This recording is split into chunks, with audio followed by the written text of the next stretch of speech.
call our October 22nd meeting of the Board of Selectmen to order at 6 p.m. And we will begin with the pledge. I pledge allegiance to the flag of the United States of America and to the republic for which it stands, one nation, under God, indivisible, with liberty and justice for all. All right, we have a few announcements. This meeting is being recorded by the local scene. Anyone intending to make an audio or video recording of this meeting should notify the chair at this time. And seeing nobody and nobody online. Financial assistance applications are available on the town's website or by calling the Selectmen's office. For anyone interested in volunteering, there are several vacancies on various committees and boards. To see a complete list of the openings, please visit our website at kingstonma.gov. Plus, also check our website for any additional events or notices. Again, that's www.kingstonma.gov. Our special town meeting will be held on Tuesday, November 19th at Kingston Intermediate School beginning at 7 p.m. And you may have noticed coming in tonight, early voting is available through the town clerk's office. For early voting hours, please visit the town website or call the clerk's office at 781-831-6027. Additionally, folks may know but may not know, the Kingston Foundation for Education and the PTO are both raising money for the KES playground repairs. I've been told to take a look at Facebook. You'll be able to see KES Playground Pals. That's where they're going to be doing their fundraising. The other update I wanted to give was a couple weeks ago. I gave an update on the road repairs, or I should say the disrepair. It's related to the water project? That is related to the water project. There are patches in the road that obviously are pretty bumpy. They're going to be redoing those patches starting this weekend. It's going to start at night. On Sunday night, I think it's 7 p.m. going until about 5 a.m. Then I guess starting again that Monday night, going into the morning, and then there'll be a couple of days where there will be some patchwork and detours and whatnot. So it should all be fixed by the end of next week, but then it needs to sit over the winter before they put the final paving over it. So that'll happen sometime in the spring where they'll pave the side of the road that those repairs were on. So it's not going to pave the whole road, but the lane where those repairs will be going in this weekend. All right, any other announcements? No? All right, so tonight, some of you may be here for the Sewer Commission joint meeting. That meeting is actually going to start at 8 o'clock. That's when our attorney is going to get here, and that's when the Sewer Commission will be here. But if anybody has anything that they want to say, we have open forum right now. So if anybody would like to say anything about that or anything else town related, just raise your hand. I'll recognize you, please. Eric, just to be clear, there is some comments from people here probably during the dangerous dog hearing. So that's unrelated to what you're talking about, right? So they don't need to speak in open forum if they're here for that. That is true. Okay. Right. My name's Doug Dondero. I am a resident of 14 Copper Beach Drive. Thank you for listening. Absolutely shocked when I heard and saw on the video of the Sewer Commission inviting a 40B when they explicitly at town meetings said they wouldn't do that.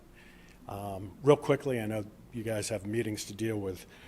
2 springs ago at town meeting, the town came out and said, we don't want the expansion. We don't want the development. We don't want the hassles to our school, our police, and our fire. And it was voted down. I don't know how it came up at the fall town meeting, reworded. Historically, when an article is shot down, it's 3 years. How that got onto that fall town meeting, still, I'm trying to figure out. We all know fall town meeting's a tough one for residents to attend. Kids are in school, we have holidays, the days are shorter. I was shocked it was there. At that meeting, they reworded the article with the help of town council, and told everybody there'd be no new hookups, there'd be no 40Bs, there's nothing to worry about. This is for the people on our existing list waiting to get on the sewer. Less than a year, now they're coming before you, and they're inviting a 40B to be a part of this. I'm shocked. I'm asking you to remember what the residents of the town wanted you to do. And the precedent that may be started by this scares me as well, because if people go to town meeting and tell us one thing and they do another, what's the point of town meeting? I've been here 30 years, I've never seen anything quite like it. I urge you to please do the right thing, and I know you will. Thank you for listening. Thank you. Anybody else? Janet? Go ahead.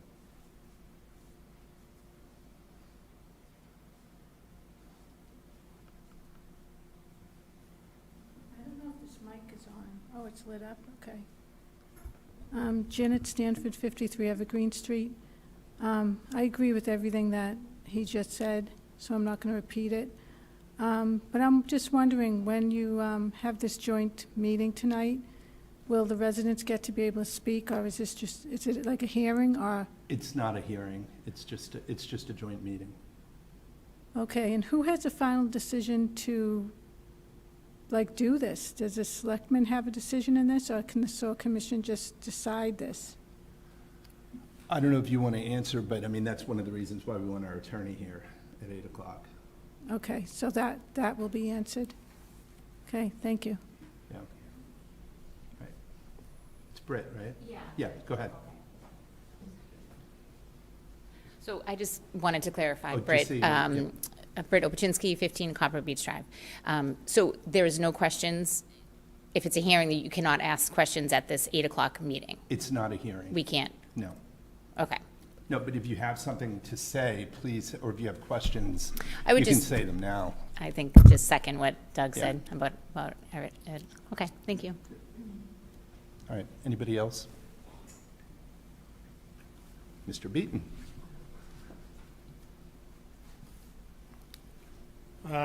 2 points to make. First, I was informed kind of late as to where we're going with this sewer expansion.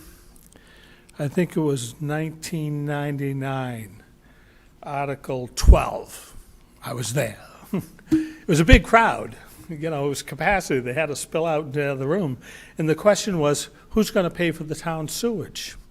And a lot of people showed up. They spoke their piece. And the ratio was 1/3 the town would pick up, 2/3 the users would pick up. We all understood the question. It was a simple question with a lot of money. And what happened at that meeting is I got crushed. 2/3 of the town voted with a pocketbook, we're not going to pay for this. And 1/3 says, we don't want to pay, 2/3 of this project. But as it went down, the users had to pay 2/3 of that bill. And that was a single article that they voted on. It was not in perpetuity, if that's a word. It was just one article. And there's been some discussion that I've heard where, 30 years ago, the town would say that we're going to, we'll pay for 1/3 of it. Well, that's not how the article was written, and that's not how it was voted on. So I hope you have a lot of work to do. I don't envy you sitting in that chair right now, but you'll hear from town council. You might want to take it with a grain of salt because, lawyers aren't always right. The Supreme Court can make mistakes. So I know what you're going to do tonight is, I hope what you're going to do is put this off and not have it on the fall town meeting, because that's not really where you put a $10 million question. You usually save it for the spring when people get their information. And you're going to do your diligence, I know you will, and you'll get the right information.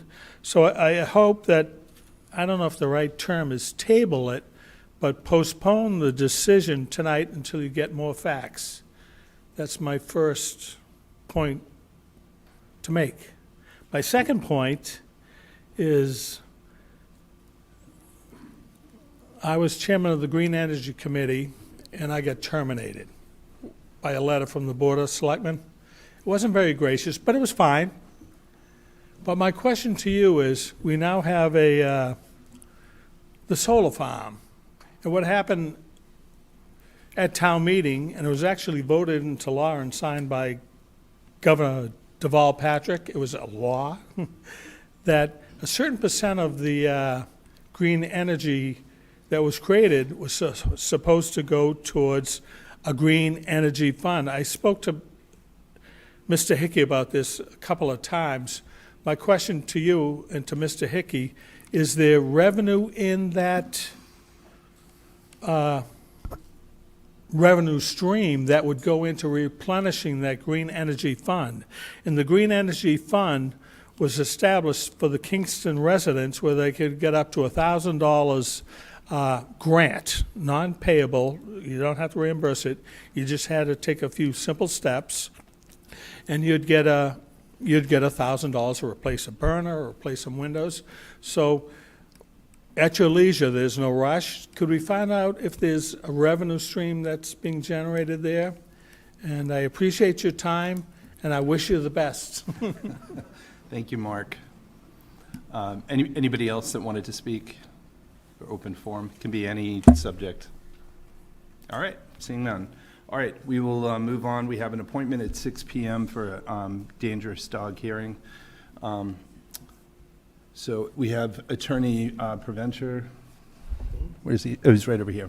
So I'm going to invite Attorney Preventure to the table, and I'm going to hand this over to you. I guess I have a disclosure question for our attorney on the victims in this situation are a neighbor friend, so I don't know if that's fine for me to, based on what I read in the ethics rules, I can still stay up here, but if not, I just need to know if I need to recuse myself or not. So I can't give you a binding ethical opinion on this, but where you don't have any personal stake in the outcome and you don't have any direct ownership interest or something like that at stake, I don't think you have a formal conflict. You may nonetheless choose to recuse if you feel it's inappropriate for you to sit in judgment, essentially, of the request to find the dog a nuisance or dangerous because of your proximity to the situation. So I think it's a personal decision for you. And actually, before you get started, I'm just going to read the information that we have on here, so to give folks a better idea of what's going on. We did receive an email to the Selectmen's office on September 23rd from the police chief requesting a dangerous dog hearing after receiving multiple calls regarding dog incidents from April 24th, 2023, April 1st, 2024, and September 20th, 2024. We consulted with town council to notify the dog owner of the hearing, and as required, a formal letter was hand-delivered to the dog owner, Rebecca Montgomery, informing her of the hearing. We have a copy of the letter in the board materials. We also have a copy of the animal control bite report from the incidents on April 24th, 23, April 1st, 2024, and then the bite report as well as pictures and an email from the incident on September 20th, 24. We have a summary of the nuisance and dangerous dog hearing, Mass General law created by town council. So I'll hand it over to you. Does he want to sit at the table?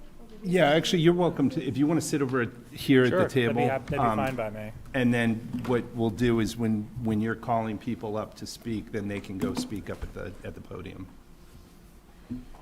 That's just what we've done. Unfortunately, we've done, sorry, Keith. Right. We've done a few of these, and that's typically where we've had the attorney sit, so. Okay. So we need to,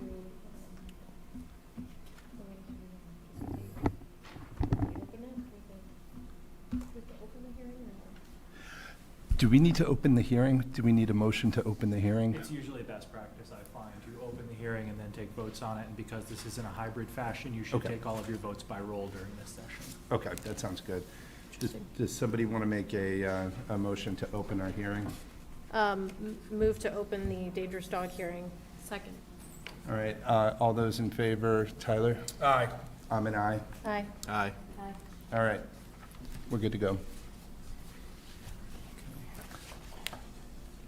So for the members of the public and the board, this is a hearing on whether a dog owned by Rebecca Montgomery and kept at 20 Silver Lake Drive within the town of Kingston is a dangerous dog or a nuisance dog within the meaning of Chapter 140, Section 157 of the general laws. Those statutes use definitions that are established in Chapter 140, Section 136A.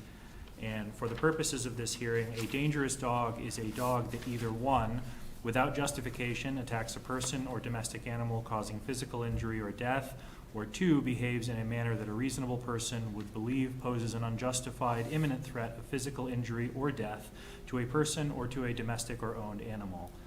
That statute separately defines a nuisance dog as a dog that, one, by excessive barking or other disturbance is a source of annoyance to a sick person residing in the vicinity, or two, by excessive barking causing damage or other interference, a reasonable person would find such behavior disruptive to one's quiet and peaceful enjoyment, or three, has threatened or attacked livestock, a domestic animal, or a person, but such threat or attack was not a grossly disproportionate reaction under all of the circumstances.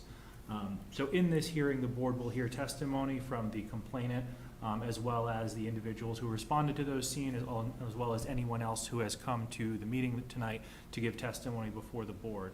So I typically recommend that the first thing that the board does is swear in the witnesses, ask if anybody is going to be offering testimony under oath at this proceeding, have them come to the podium so that we can take their name, and then the board will collectively swear in all of the witnesses after they've been identified for the record. Okay, so obviously the owner and anybody who wants to speak for them could be a witness, and then any of the reporting folks, so anybody can be a witness at this point. That's correct. Anybody can be a witness. You need to examine under oath the complainant, and the Yep. complainant in writing to you was the chief of police, and I believe his testimony will also be supported by members of the animal control office. Okay, so we need to do you need to swear in the police chief? Is that what you're You saying? will swear them in because you're the hearing authority here. Interesting. Okay, So- this is a little bit different. Yeah, it's a little bit different. Yeah. So when we've done this in the past, the attorney has sworn them in when they came to testify. So when they came up to the microphone, he did the swearing in, and then the next person You came can up. technically authorize me to do it, but I find it best that Okay. you're the hearing authority. You're convening the hearing, and you can swear the witnesses in because this is conducted under your authority as the Board of Selectmen for the town of Kingston. Okay, so what is the we haven't done that before, so what wording do we need to use for the swearing in? So for the oath, you can just state, after you've taken everyone's name, that everybody who's going to testify raises their right hand and then repeats after you. I state your name, hereby swear and affirm that the evidence and testimony I'm going to give in this hearing is the truth. Are you writing Did this you get down? all that? I really think you should be doing it because. We'll authorize you to do know it. All right, that's fine. I move to authorize the attorney to swear in the witnesses. Sure. Second. All right, all those in favor? Aye. So That's 5-0-0. So I think the first thing that should happen then is that anybody who expects to give testimony under oath in this proceeding should line up at the lectern and then introduce themselves by name and their position if they have one within the town of Kingston and their address if not. Yeah, just so if anybody's going to speak to this, Right. Yeah. you So just, just- you just get your name, and you can go sit back down. We'll swear you in. Just come up, say your name in there. Brian Holmes, Police Chief. Bob Littler, I'm the homeowner. Sorry, so can you repeat that? Sorry, I didn't catch your And with your name address, and your Joe. Bob address. Littler, the homeowner. And address is 20 20 Silver Lake Drive? Okay. Yeah, Joanna let's do- Boudreau, Senior Animal Control Officer of the Town of Kingston. Sonia Buckner, Assistant Animal Control Officer for the Town of Kingston. I'm the dog owner, Rebecca Montgomery. I live at 10 Seaview in Plymouth. Nicole McCarran at 22 Silver Lake Drive. I was witness to the first attack. Torrin Jensen, 215 Indian Pond Road, victim from the most recent attack.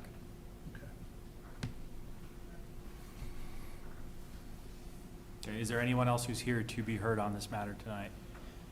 Okay, so I would ask all of the witnesses to please raise your right hand and then repeat after me. I state your name.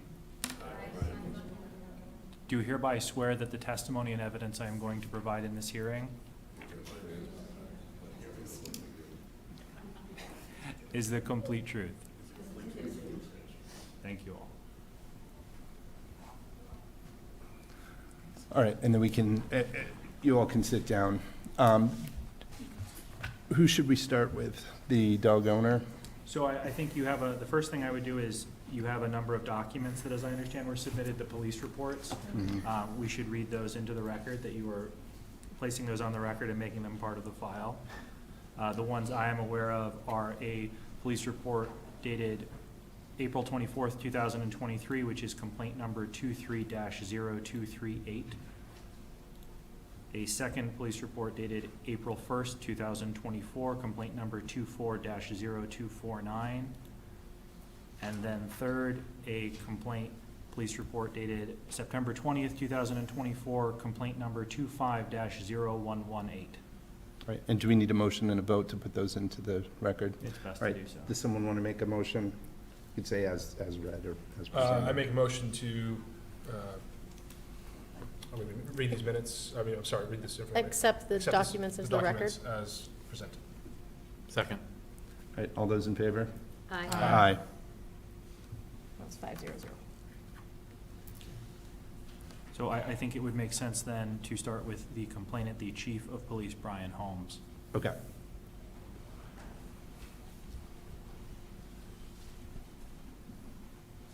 I don't have a ton to offer.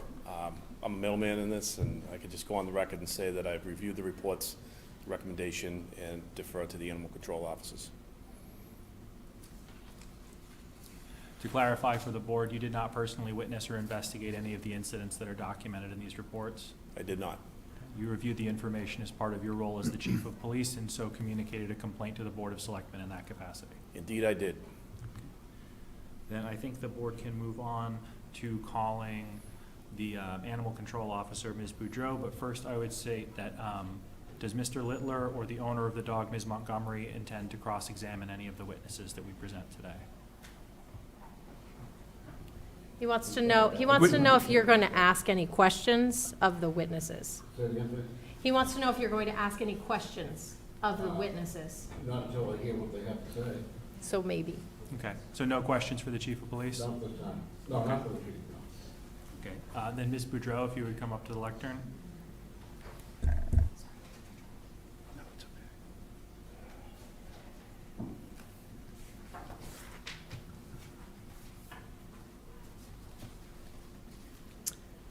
okay. Joe Boudreau, Kingston Animal Control Officer. So the first incident, just going to give you a recap just so that everybody is aware of what the timeline was.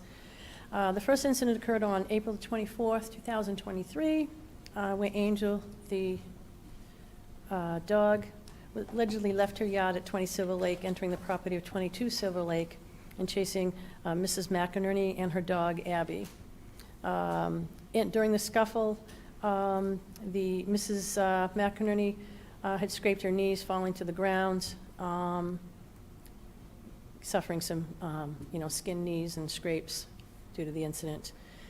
Because this was the first incident that on our records for this dog, no fines or fees were charged due to no previous complaints. However, we did speak with the dog owner, and we reviewed all the bylaws with them in regards to pertaining to keeping and owning of a dog in the town of Kingston. On 4/29, Patrick, who I believe is the son of the dog owner or the homeowner, contacted Animal Control, and as he stated, he found a home for Angel, and then he was going to be the dog would be leaving the property the following day. So it's not I'm a sorry. microphone for the room, it's a microphone for the people at home. So you may have to move closer if you want to be able to hear her better. So after the first incident of 4/23, on April 2023, Patrick contacted Animal Control and said that the dog was going to be found a new home. We did follow up with Patrick, but he was unable to find a new home for the dog. Animal Control offered to have the dog surrendered to the shelter for rehoming, and the owner refused. This is just a side note that Patrick was in ownership of another dog known as Buddy, who was not licensed or vaccinated at the time, and Patrick did receive citations for that dog. The second incident occurred on 4/1/24 at 20 Silver Lake property involving Angel, the pit bull, once again, causing injury to Buddy, a dog that resides at the same property. And Mr. Denian, and forgive me if I don't pronounce the name correctly, reported this to Animal Control, and he insisted his neighbor Patrick in breaking up a dog fight between the dog Buddy and Angel. During the investigation, it was determined the attacking dog was owned by Rebecca Montgomery, Robert Littler's stepdaughter. Angel was put in 10-day quarantine on the property. Training information, low-cost spay and neuter information was given to the owner, and we had followed up with Miss Rebecca to make sure that the dog was licensed and vaccinated. After the 10-day quarantine, Angel was returned, and all fines and fees were paid at that time. The third incident occurred on September 20th, 2024, on the street in front of 20 Silver Lake Drive. Animal Control was dispatched after hours for an active dog attack between 3 dogs. And Officer Buckner was the officer on duty at that time. So I think I'm gonna refer the third incident to her. I was out on medical leave, so she could probably give you more insight as to the third incident. Okay, so. Ms. Boudreau, before you go, just a few questions. Sure. You authored the first 2 reports, the April 4th, April 29th, 2023, and then April 1st, 2024 reports? Mm-hmm. Can you say yes? Sorry. Yes. Oh, yes, I'm sorry. In those reports, you use a couple of abbreviations. I just wanted to ask if you could explain them for the benefit of Sure. the board. ACO is Animal Control Officer? That is correct. That's a reference to yourself? Correct. Okay. Or Officer Buckner, either one of us. But you were the only person who responded to those 2 incidents? Correct. So the only reference would be to Would be you? correct. Okay. You also use the abbreviation RP. Can you explain to us what that means? RP is the reporting party, the individual who contacted Animal Control to report the incident. Okay, and that's the complainant listed on the front page of the police reports? Correct. When you responded to the scene on the first incident in 2023, can you describe to the board what you observed as you arrived? Sure. Let me just get that out.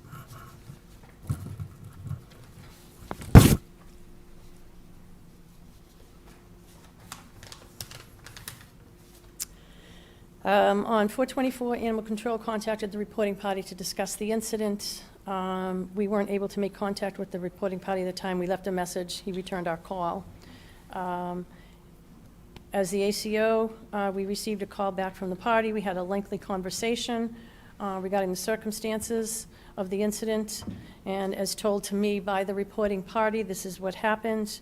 On 2 occasions, Thursday of last week on 4/20, 2023, and Monday, 4/24, 2023, the neighbor's dog from number 20 Silver Lake Drive left its yard and came into the reporting party's property, acting very aggressively.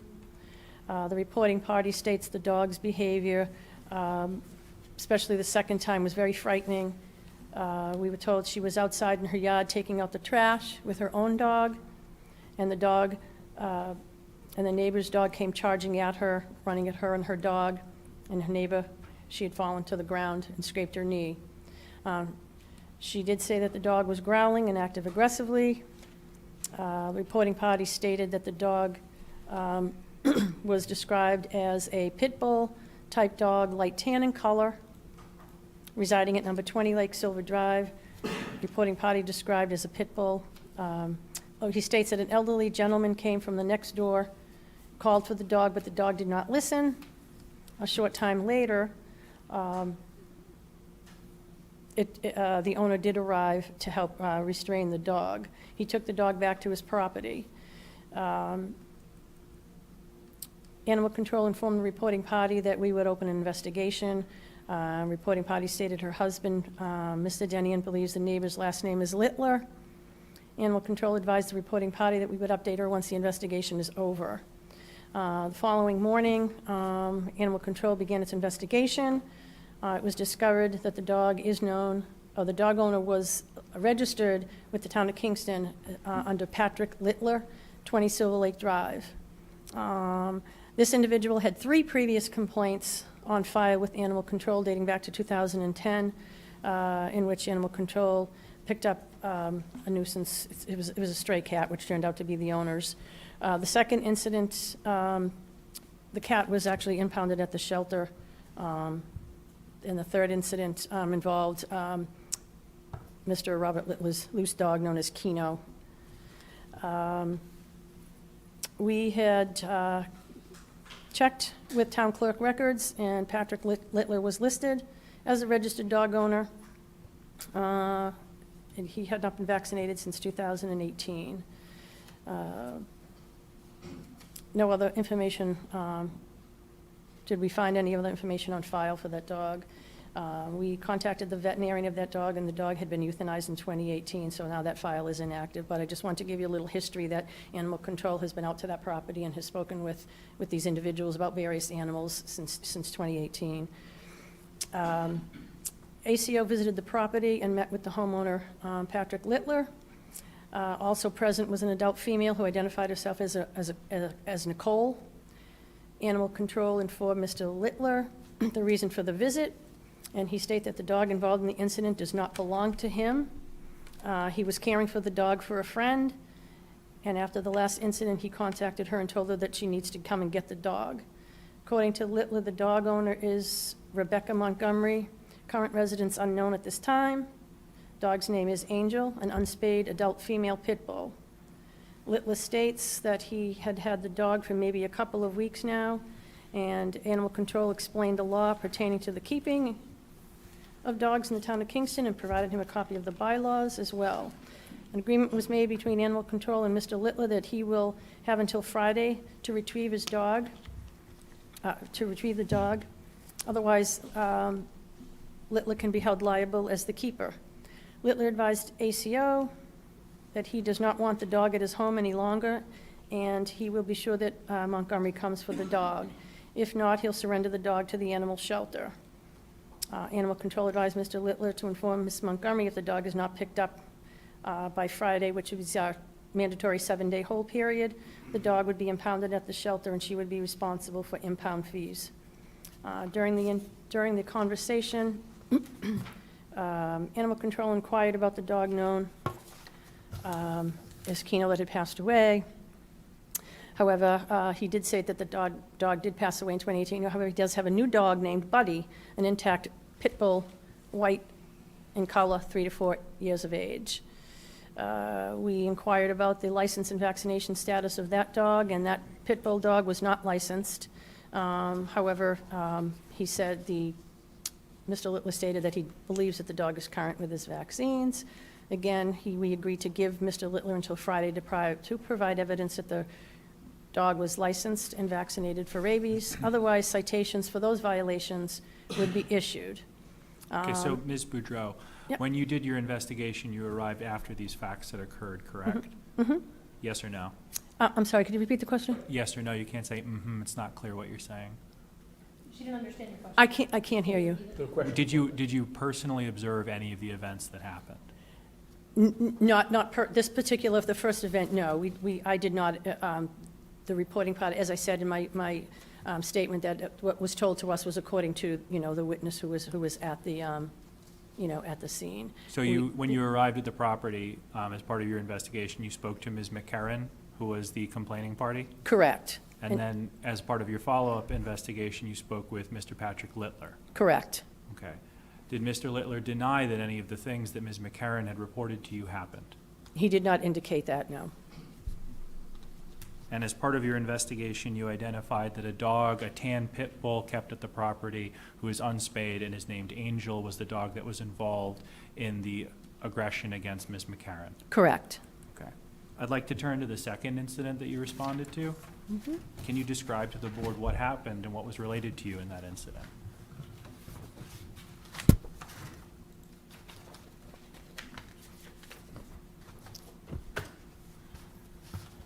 on April 1st, 2024, the reporting party, she presented at the shelter and spoke with myself, Officer Boudreau, regarding a dog fight he had helped break up earlier on Easter Sunday afternoon. According to the reporting party, he was walking his dog with his family on Silver Lake Drive. As they approached number 20 Silver Lake Drive, he said he heard voices from his neighbor who sounded to be in distress. He ran to the area of the voice and witnessed his neighbor crawling away on his hands and knees from two dogs engaged in a fight. The reporting party states the dogs are described as a tan pit bull and the other a white pit bull. The reporting party states he witnessed the tan dog to be the aggressor and actively gnawing on the white pit bull's face. Reporting party intervened in an attempt to remove the pit bull from the jaws of the tan pit bull.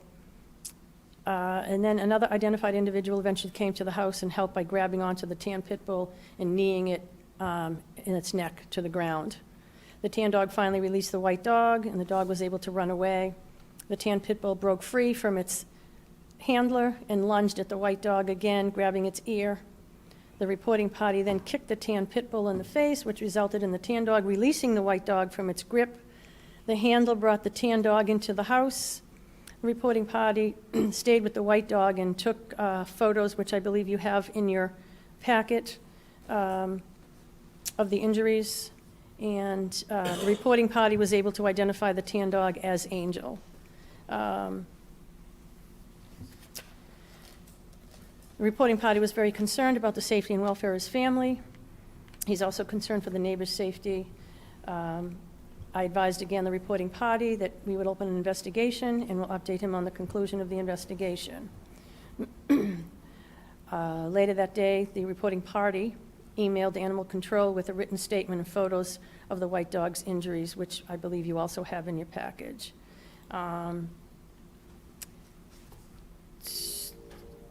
Animal Control reviewed the photos provided by the reporting party, and it appears that the white pit bull suffered injuries to its face, neck, rear quarters as a result of the attack by the tan dog.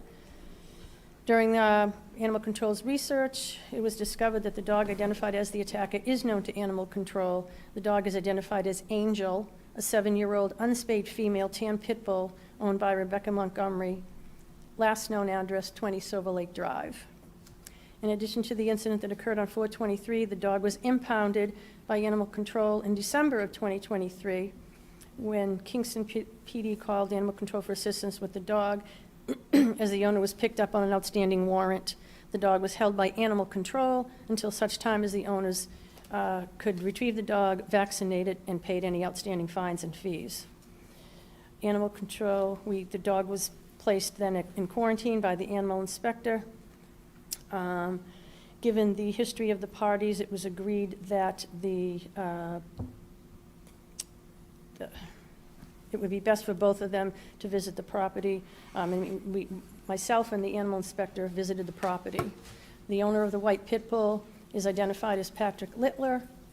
Dog was known as Buddy, 3 to 4-year-old intact male. Mr. Littler was issued citations for failure to license, failure to vaccinate, first offense, in 2023 for Buddy. The dog is current with his 2024 license, and the rabies is valid through May of 2024. Animal Control and Animal Inspector visited the property and spoke with the dog, the biting dog owner, and the injured dog owner. The biting dog was placed in mandatory 10-day quarantine by Inspector Muller. The biting dog did not sustain any injuries from the fight. All parties were cooperative and understanding. We provided Animal Control provided both parties with educational materials and about low-cost spay and neutering information. The biting dog, Angel, resides inside the home with its owner, Rebecca. The injured dog, Buddy, resides on the property with its owner, Patrick, in an RV. So the quarantine was issued, fines and fees were assessed for the causing injury, for the second injury. Ms. Boudreau, fair to characterize the incident here as a fight between two dogs that both resided and were kept at 20 Silver Lake Drive? Yes. One of those dogs is a white pit bull named Buddy. Yes. That dog is not at issue in this hearing, is that No. correct? Correct. the other dog, the tan pit bull, was the biting dog, correct? Yes, That dog's name is Angel, yes, and it's owned by Rebecca Montgomery. correct. In the course of your investigation of the second incident, did you speak with Ms. Montgomery? Let me just double check. I do not believe we spoke with her directly. I don't believe that she was that she was available. So we did speak with Mr. Littler, who was the homeowner where the dog was residing at the time. Okay. When you spoke with Mr. Littler, did he deny or tell you that this did not happen as it's been described by you tonight? No, he did not. Okay. Does the board have any other questions for Animal Control Officer Boudreau about these two incidents? No. Okay. So, Officer Boudreau, I know that you have learned of the circumstances of a third incident that you were not physically present for and that your Assistant Officer Buckner is going to testify to. But as a result of your investigation of these incidents and the information you've received about the third incident, do you have an opinion as to whether the dog Angel is a dangerous dog within the meaning of Chapter 140, Section 157? I do believe that based upon our information, the previous incidents, that Angel is a dangerous dog. Okay. Do you have any recommendations as to what you believe an appropriate action for the board to take in response to a finding of a dangerous dog, should it make one? Yes, we do. What are those recommendations? According to the rules and regulations of the state of Massachusetts, there's 7 recommendations. We are recommending 5 out of those 7 at this time. The first one is that Angel be humanely restrained, provided, however, that she can't be tethered or tied to an inanimate object. That includes a tree, a post, or a building. The second requirement is that the dog is to be confined to the premises of the owner or the keeper in a confined outdoor secured enclosure, locked pen or dog run upon the premises of the owner or the keeper.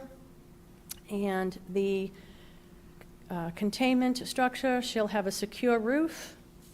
If the enclosure has no floor secured, the walls have to be secured to the, or embedded into the ground, not less than 2 feet. When the dog is removed from the premises, the owner of the dog shall be securely and humanely muzzled and restrained with a chain or other tethering device having a maximum tensile strength of 300 pounds and not to exceed 3 feet in length. We are recommending that the owner or the keeper of the dog provide, proof of insurance in the amount of not less than $100,000 to insure against any future claims or losses. Unless the owner or the keeper of the dog can provide evidence that a veterinarian is in the opinion that the dog is unfit for alterations because of a medical condition, the owner or the keeper of the dog shall have the dog altered.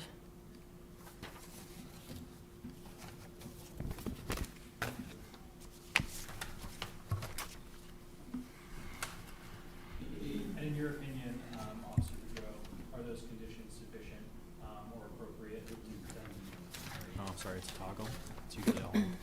Yep. Officer Boudreau, in your opinion, do you believe that those conditions are appropriate to protect the health, safety, and welfare of the residents in the neighborhood? At the present time, I definitely do. We would like to give Ms. Montgomery the opportunity, to do what we have, recommended. We give her a certain amount of time to do that. If not, then, ultimately, the decision, we can revisit it at a later time. But I think we'd like to give her the opportunity to, adhere to those guidelines. And we are not recommending euthanasia at this time. However, after hearing the evidence, if the board feels differently, we certainly will respect, and support the decision that they make. So that's. Okay. Do either the owner or keeper of the dog have any questions for Officer Boudreau? Do you have any questions for Officer Boudreau? No, I would like to speak to it, though. You'll have the opportunity to testify later. Okay, thank you, Officer Boudreau. Yeah.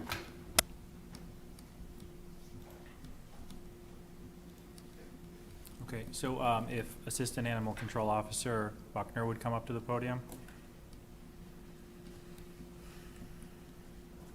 Hello. I am the Assistant Animal Control Officer, Sonia Buckner, and I was called out for the third incident occurring on September 20th, 2024.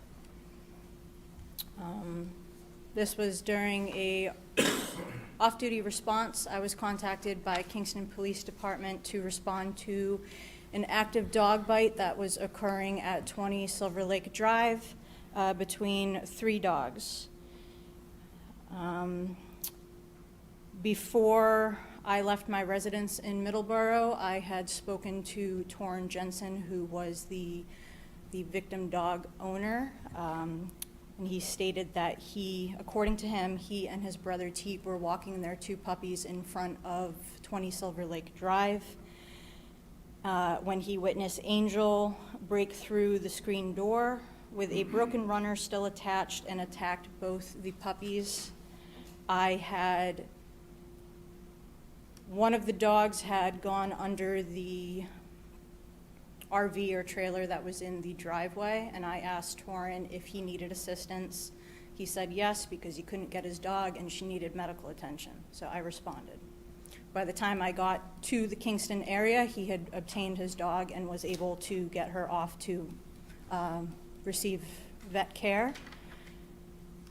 I responded to 20 Silver Lake and witnessed, I spoke with an officer who was waiting for me on scene.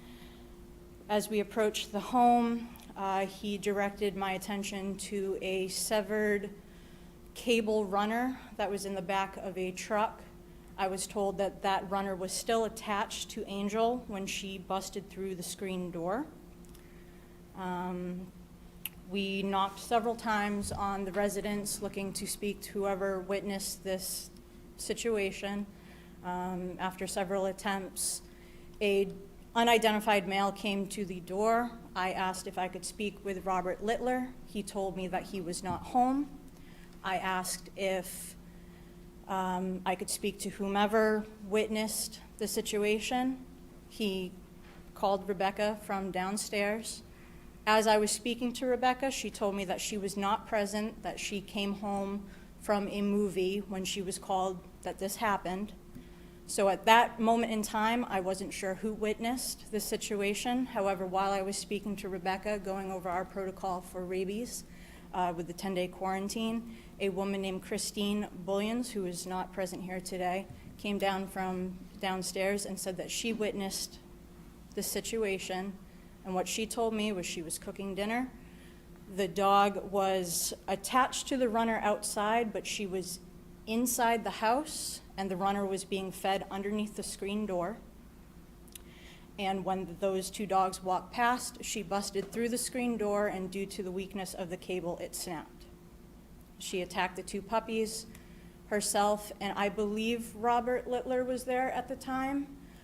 They separated the dogs, brought Angel back into the home. Torrin got his dog, brought her to the vet. I explained to Rebecca that I was aware that there were other situations involving Angel, and I needed to do a full investigation before determining where the dog would need to serve the quarantine. This occurred on a Friday night, so I informed Rebecca that the dog could serve the quarantine for the weekend at her home. However, she may need to serve the remainder of the quarantine at the shelter once the full investigation had taken place come Monday. That is what was determined after speaking with Officer Boudreau for previous complaints, as well as Animal Inspector Mueller. We all agreed that for the safety of the public, that the dog should serve the remainder of her quarantine at the shelter. During that time, Angel was very anxious, very uncomfortable. With the approval of Rebecca and recommendation of our vet, we gave her a mild sedative just to make her more comfortable. And unfortunately, that did not really help her behavior. Upon completion of the quarantine, Rebecca provided proof of prepaid rabies vaccine that had expired previous, and In order to be released from our shelter, they need to be up to date on their rabies. So she provided proof of that, as well as a $100 citation for causing injury and failure to vaccinate. I provided to Rebecca behavior training recommendations, suggestions on dog kennels, and low-cost spay clinics for pit bulls for the third time. And I also just want to note that I provided Rebecca with behavior training that we use Jessica Keene. And Rebecca did reach out to the behaviorist, according to Jess, however, did not follow through with scheduling a consultation.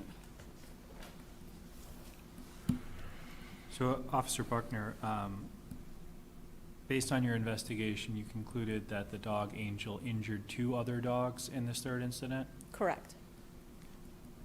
Both of those dogs had to be treated at a veterinarian for their injuries? Yes. Okay. And my understanding is that the results of your investigation also revealed that it injured a person? Correct. What's the name of that person? Torrin Jensen. Does the board have any other questions for Officer Buckner about this third incident? I do. You mentioned that that Ms. Montgomery did not come for the final evaluation. Is that what you? Say that again? Did you say that they did not comply with the final evaluation, bring the dog in? No. I had after Angel was released from quarantine, I had suggested to Rebecca that she get some training. I spoke to that trainer, and the trainer told me that although Rebecca did reach out, she did not follow through with setting up a consultation for the behavior. Thank you. Clarifying question. You mentioned that the sedative did not, unfortunately, impact her behavior. Can you elaborate on what the behavior was? She barked constantly. She was very whiny, very anxious, she did not sit still, ever. We did not allow any of our volunteers to interact with her.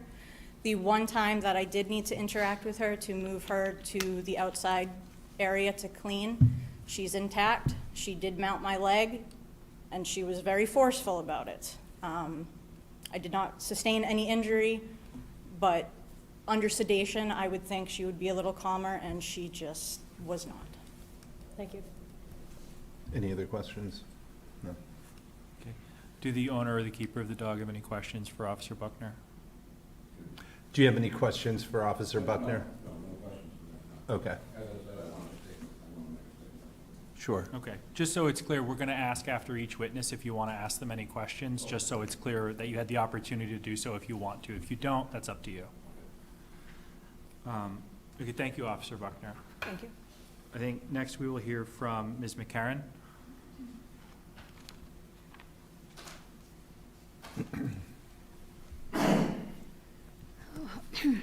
Ms. McCarran, can you explain to the board what knowledge you have about any of these events and what your observations were and what you saw? Sure. So the first event was involving myself and my dog Abby in 2023, April 2023. One of the dog officers mentioned, I think that I had 2 accounts with her.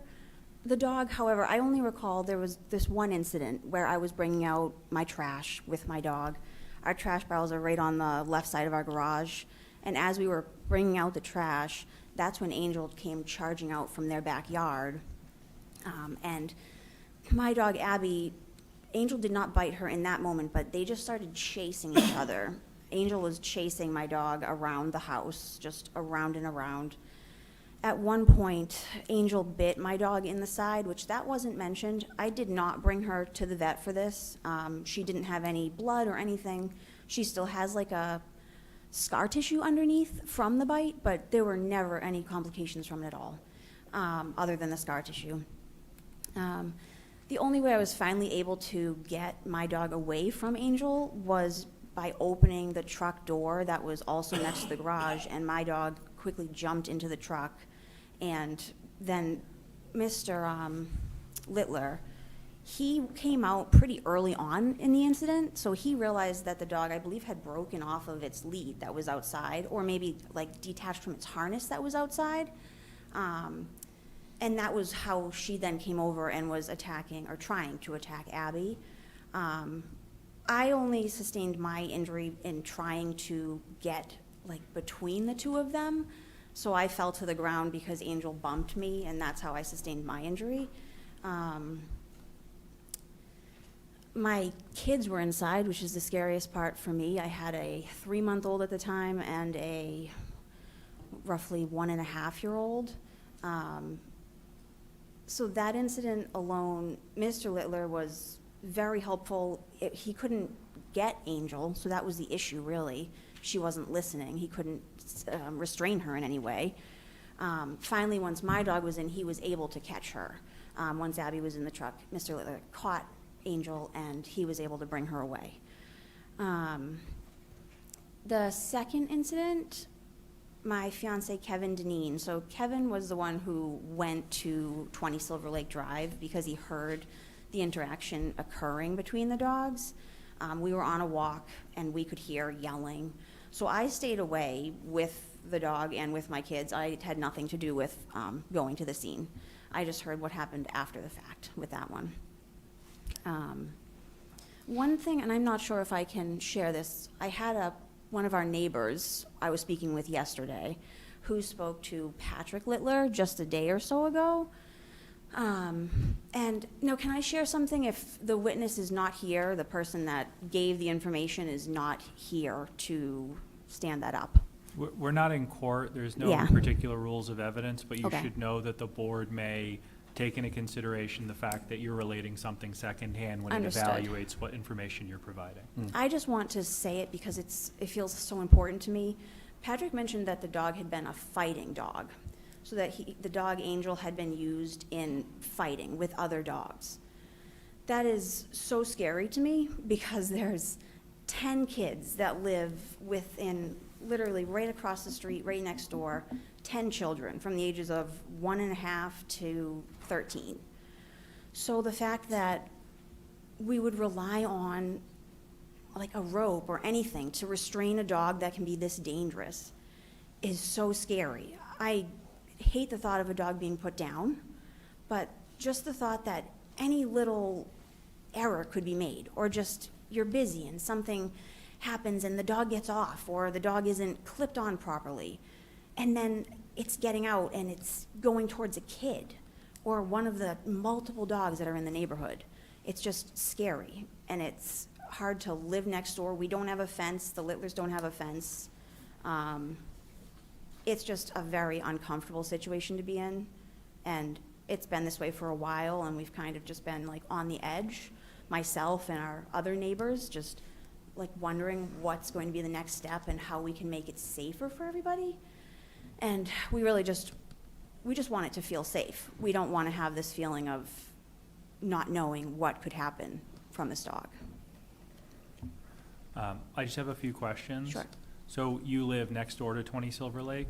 Correct, at 22 Silver Lake. Okay. And so the yards they're right next to each other? My front yard abuts their backyard. And there's no fencing of any kind between the properties? No. So let me backtrack.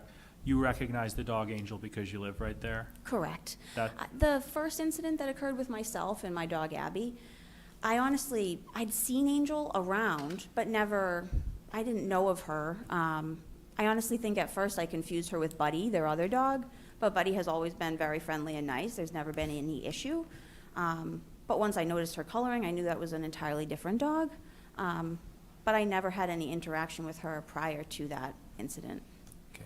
Before Angel came onto your property in April 2023, was your dog barking at her or engaged with her in any way? No, not that I recall in any way. Had you been interacting with Angel at all, calling to her, making any noise at her? No. Okay. Is it your testimony that when Angel came onto your property in April of 2023, you had done nothing to provoke or otherwise agitate the dog? No. Okay. What kind of dog is Abby? She's a German Shepherd. Okay. Is she bigger or smaller than Angel? I'd say she's a smaller German Shepherd. I think, like, standing next to each other, they might be similar, but Abby may be a little bit taller, Okay. possibly. How much does Abby weigh? She weighs 77 pounds, I believe, at her last vet visit. Does the board have any other questions for Ms. McCarron? Just a clarifying question. You mentioned that the dogs were running around the house, that being your house? My house. Did your dog ever leave your property? No. Okay. Thank you. Just one question. After the incident, did it change you and your family's behavior within your own property? Just feeling very nervous as to, like, not wanting the kids to be out playing near that area. My kids always play in that area because it's like a woodsy area. But it's nerve-wracking. And my dog Abby, she is very well trained, so she is off the leash when she's with us. But yeah, so just feeling extra nervous, really. Thank you. Does Mr. Littler or Ms. Montgomery have any questions for Ms. McCarron? I do. Do I need to stand or can I sit? Go to the microphone if you don't mind. Go to the microphone? Yeah. Switch. Yeah, sure. Ms. My McCarron, question you for the witness is, did the dog ever go after you? Did he ever make an attempt to hurt you or your children? Or do you know of that dog ever threatening any person? And Okay, could hang you on. go back to the Yeah, microphone? let's just Because slow it down. So he's going to ask a question, and you just wait for him to I'll stand finish, aside. and then you speak in the same microphone so Yeah. everybody following along can make sure they get it. So honestly, I remember feeling very nervous that day and so on edge. You remember no, I know, I'm answering, I'm just giving you a little more detail.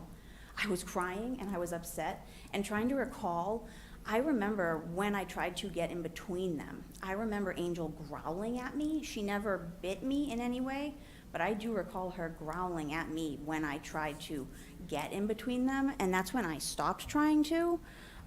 She never came at me. She's never come at my children. No, never at me or my children. Did that answer your question? Yeah. Okay.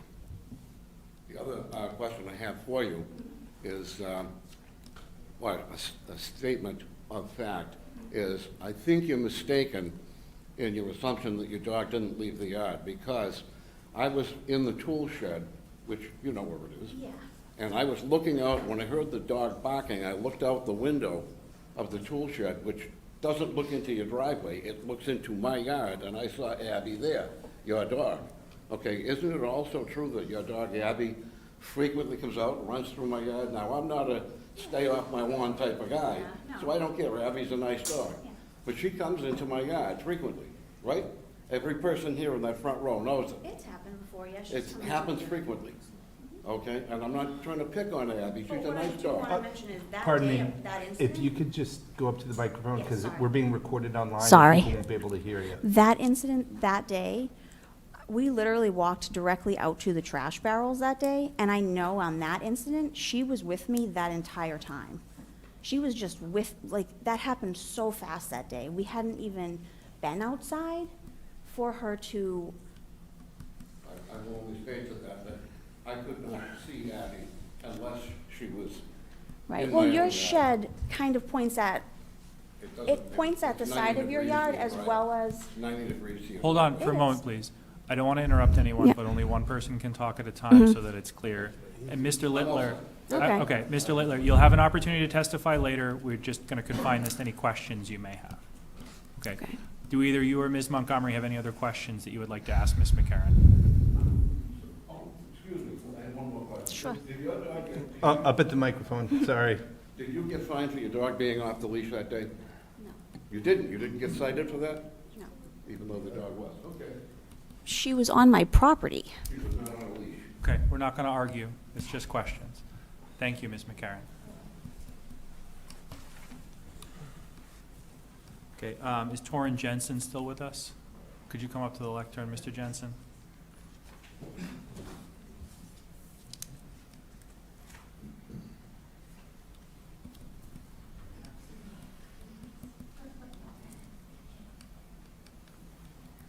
Mr. Jensen, could you explain to the board what happened with your dogs over at 20 Silver Lake Drive?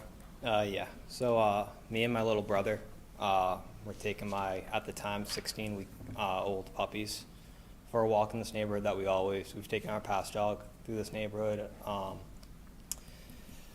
So began the walk about halfway through, across the other side of the street of this home. Out of the corner of my eye, door flings open, dog comes running right out, jumps on one of my puppies, ripping her face, grabbing it very viciously. I physically had to make contact with the dog to get it off. Kind of stunned it for a little bit. Then it went and proceeded to grab her leg, where it was then ripping, grabbing. I had to get down on my knees, physically grab the dog's mouth where it did get my hands. Threw it to the side. Once it got its attention off from the first dog, Daisy, it did take a bite out of my other dog, Otto, just right on his chest. He got 2 little puncture wounds on it. One person from inside the home did come out and help get rid of or bring the dog back inside. It did come out with the cable running out with it. Kingston police did come. Daisy, the first dog, who was a lot more hurt than the other dog, was underneath the car, bleeding. Was a very tense and stressful situation, obviously. We didn't really have time to wait for the animal control person to get there just because of her injuries and wounds. At that point, we thought it was best to take the dog right to Weymouth Animal Hospital, where she was treated. She did sustain fractures in her left leg, a big puncture wound right here where it was very close to ripping off her leg. Otto did get little puncture wounds. They kept him overnight to just make sure there was no internal bleeding or anything like that, so just precautionary for him. If it weren't me and my brother there, or if it were to be like my parents, I don't believe that they would have been able to restrain the dog like me and my brother were able to. This dog was a very solid build dog. If it was my parents, I don't think Daisy would have her leg right now, or maybe even be alive, just because of the strength of this dog and how much it took to get this dog to stop and let up.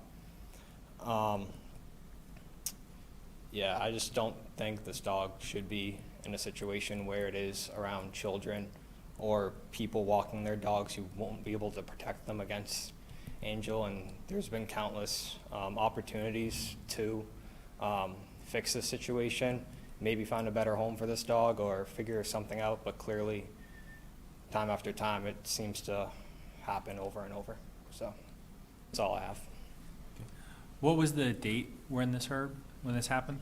The most recent one, September 20th or 21st. Sorry, I don't know it off the top of my head. Okay. About what time was it? Do you remember? 6 o'clock, right around dinner time. Before, well, strike that. When the dog came out of the house, what did it look like?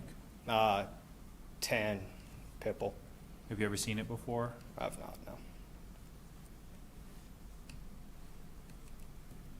Before the dog came out of the house, was anything else going on or happening? No. So as far as I understand your testimony, you were just walking your 2 dogs down the street? Yep. Were they barking? No. I did hear barking in the distance, which I assume was her inside the house. Maybe she spotted us before we were coming down the road, but we were just on a normal walk like every other day. So. And can you describe to me each of the 2 dogs that you were walking at this time? Yeah, one is female, German Short-Haired Pointer, black and white, and then other one, male, was all black with white on his chest.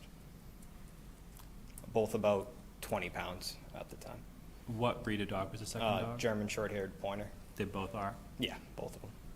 And what are those dogs' names? Daisy and Otto. You testified, if I remember correctly, that both of your dogs were treated at the vet? Yep. How are they both doing?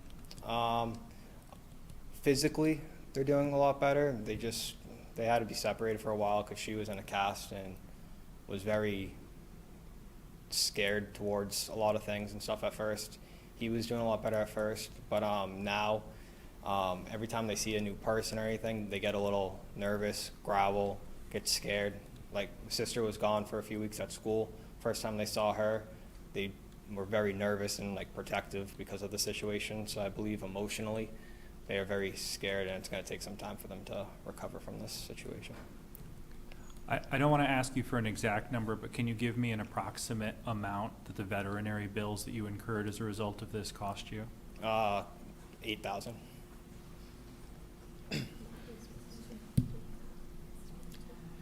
Yeah. And my last question is, at any point during this encounter, were you afraid for your own personal safety separate from your dog's?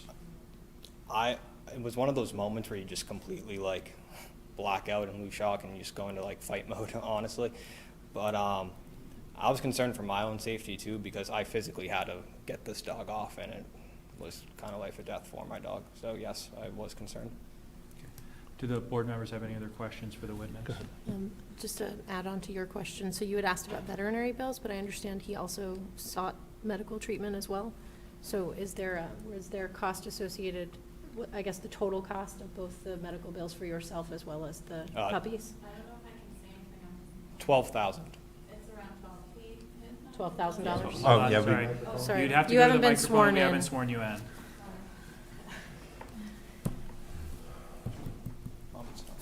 So I think, here's how we'll do this. Why don't we just wait for a moment? Okay. Mr. Jensen, are you finished? Does the board have any other questions for Mr. Jensen? Any other questions? Okay. I just want to make sure that he said, you said the most recent one. Did you mean the most recent incident that was reported to the ACO? You said you hadn't seen this dog before, so you haven't had personal interaction with the dog I have not. prior to this incident? No, I have not. Okay. This was my first time taking my dogs for a walk. My parents may have seen this dog before in the past, but no, I don't believe no one has seen this dog. Would you feel safe walking down that street? I haven't gone back since, no. When you walk the dogs, are you on anyone's property or are you in the street itself? We were across the street. Across walking the by. street. We weren't even on the same line as the property. We Okay. were across the street, just walking straight. Thank you. Okay. Ms. Montgomery or Mr. Littler have any questions for Mr. Jensen? I mean, no, I wasn't there when he said, but my sister was. Okay, you'll have the chance to testify. I just want to know if you want to ask him any questions. Well, I wanted my sister to ask him a couple questions, because she was there for the breakup, and she explains it differently. Okay. Where, The breaking up of the dogs was different. Okay, if you want to have somebody testify on your behalf, you can have them do that, but you, as the owner of the dog, have the right to ask questions. If you want to have somebody ask questions on your behalf, they should be an attorney. But you can have the opportunity to, Can I ask a question for my sister? you can ask her, In her place? you can ask her questions. That's different than having her question a witness for you and act on your behalf. So yes, you can ask the question. You can ask her questions when it's her time to testify. Am I staying up here? yeah, just stay there Okay, for a so second. did you drop the leash when Angel came to your dogs? Did you drop your leash? When Angel was ripping my dog's face, yes, I did drop the leash to protect my dog. Okay, and then, well, my sister helped separate the dogs. She did most of the separation because you dropped the leash and pretty much gave the dog to Angel. Both of your leashes got dropped. It's okay, you'll get to testify. You'll get to testify. You'll get to testify. I believe I couldn't break up the fight with the leash in my hand, so therefore I dropped the leash as the dog was attacking my dog. And I don't know if you guys have pictures of this thing, you can see my hands and my knees, and it tells you a different story of if I was breaking up the fight or not. Thank you. Did you have a question, Don? Did you have any other questions for Mr. Jensen? Okay, thank you, Mr. Jensen. Am I good? You are all set. You've been, Thank you. sit down. Appreciate it, guys. Thank you. So we had, as it came up in the last testimony, a couple of more people who I don't believe have been sworn in who would be interested in testifying. Is that the case? Yes or no? I Okay. think we're all set. Yeah, no, I 12,000. think we're all set. Okay, great. All right, is there anyone who wants to present any information or testimony that relates to this other than the owner and the keeper of the dog, Mr. Littler and Ms. Montgomery? Okay, hearing none. Between you, Ms. Montgomery and Mr. Littler, whoever would like to go first, you can let me know, or if you'd like to have who I believe you referred to as your sister, we can identify her and swear her in so that she can give testimony under oath, however you would like to proceed. Yeah, can she do her, of that incident? Because she was there for that incident. You have an opportunity to put anything. You can have a witness come up and talk for you. You can do it in any order you want. The board's going to give you an opportunity to present your side of things. She'll just need to be sworn in, that's all. I'm Emily Montgomery. I live with my father, Robert Littler, at 20 Silver Lake Drive. Okay, Ms. Montgomery, before you start talking, I just want to give you the same oath that was provided to all of the other witnesses. So can you repeat after me? Raise your right hand. I state your name. I, Emily Montgomery, Do hereby swear do hereby swear that all the testimony I am about to provide is the truth. that all the testimony I'm about to provide is the truth. Okay, you can go ahead now. So first I want to state what happened was not okay. It wasn't okay. You know, somebody else was watching the dog, and we learned our lesson with that. The only time we've ever had problems with Angel is when she's not in our care. She has never been in my care, Rebecca's care, or Justin's care, and has had an issue. What happened? I feel so bad. It breaks my heart what she did to that dog. I just want to say that from what I got from the incident, they dropped the leash, they stepped back, and I had to break the dogs apart. So when you're trying to pull a pit bull off of a dog, and that dog's coming, like, this is the little dog, it did absolutely nothing to Angel. But she's trying to protect herself, you know, the little puppy. So it just made it a lot more difficult, and I don't remember it happening how he said it happened. Should the dog have got out of the house at all? No. You know, so I'm not trying to make any excuses for it or anything, but it was really hard to pull a broken, like you guys were told, a broken runner and get a, 80-pound pit bull away from a small dog. She has never had, we have pictures of her with puppies, a chihuahua. She's never had issues with small dogs. That's the crazy thing, it's always been dogs that are bigger than her. She was a fighting dog that wouldn't fight. It wouldn't fight. To just say she was a fighting dog doesn't give this dog much credit. She was a fighting dog that wouldn't fight, and that's why we adopted her. That's why the people gave her up, because she wouldn't fight other dogs. She's mostly all talk and no bite. She's great with kids. We have pictures of her with my niece. I have a ferret, and she loves him. They cuddle together, and she's just very protective. And for some reason, when she's under anybody else's watch, she thinks she can get away with things that she would not do with us. So the only thing I can say is, this is a lesson learned. If we're given another chance, nobody will ever watch that dog again besides us three.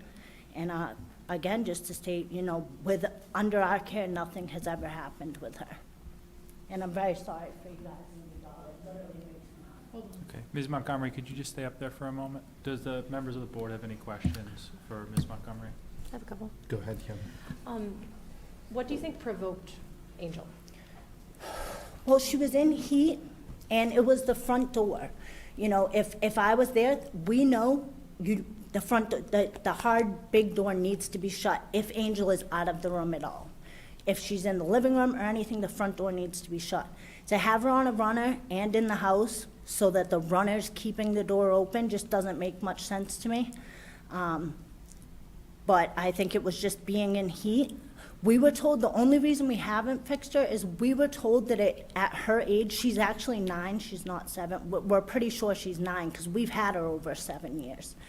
That it could harm her more than hurt her to spay her or whatever it's called.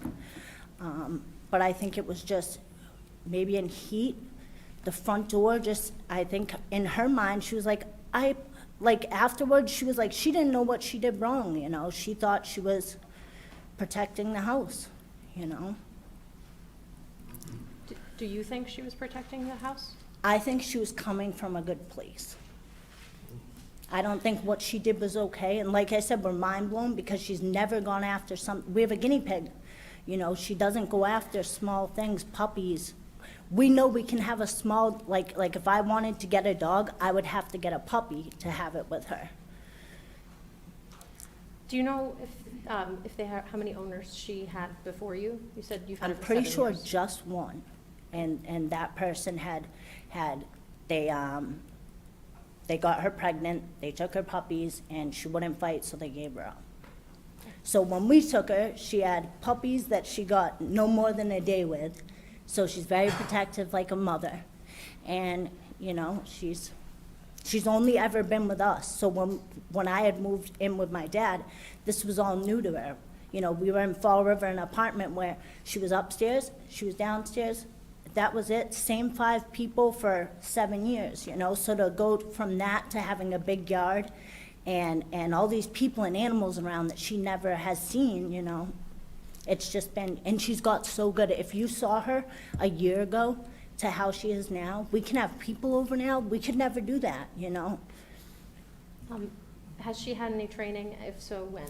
We actually have a trainer now. The only reason we didn't continue with that trainer is it was a little bit more expensive, and we really, I don't know what, vibed with the guy. He's a really good guy. He's laid back. He's actually 2 dogs that were gonna be put down. He like brought back and like turned them into great dogs. So we decided to go with him. We have paperwork for it and everything.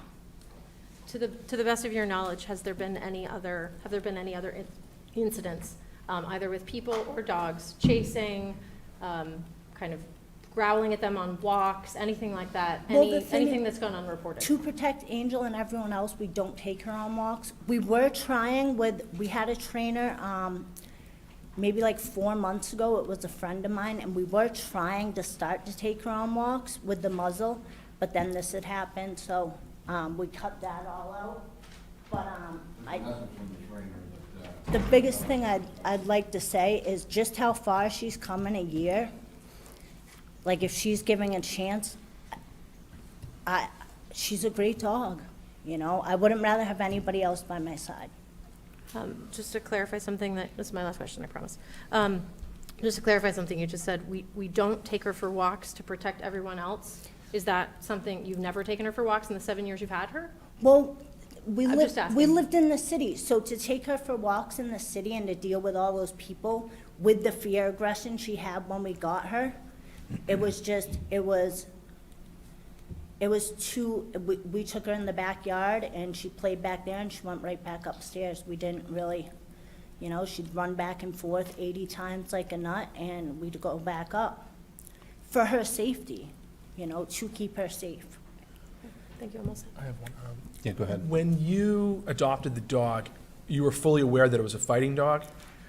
We were aware of the story past that she was a fighting dog that wouldn't fight, that wanted better. You know, I'm in recovery, I'm coming up on a year.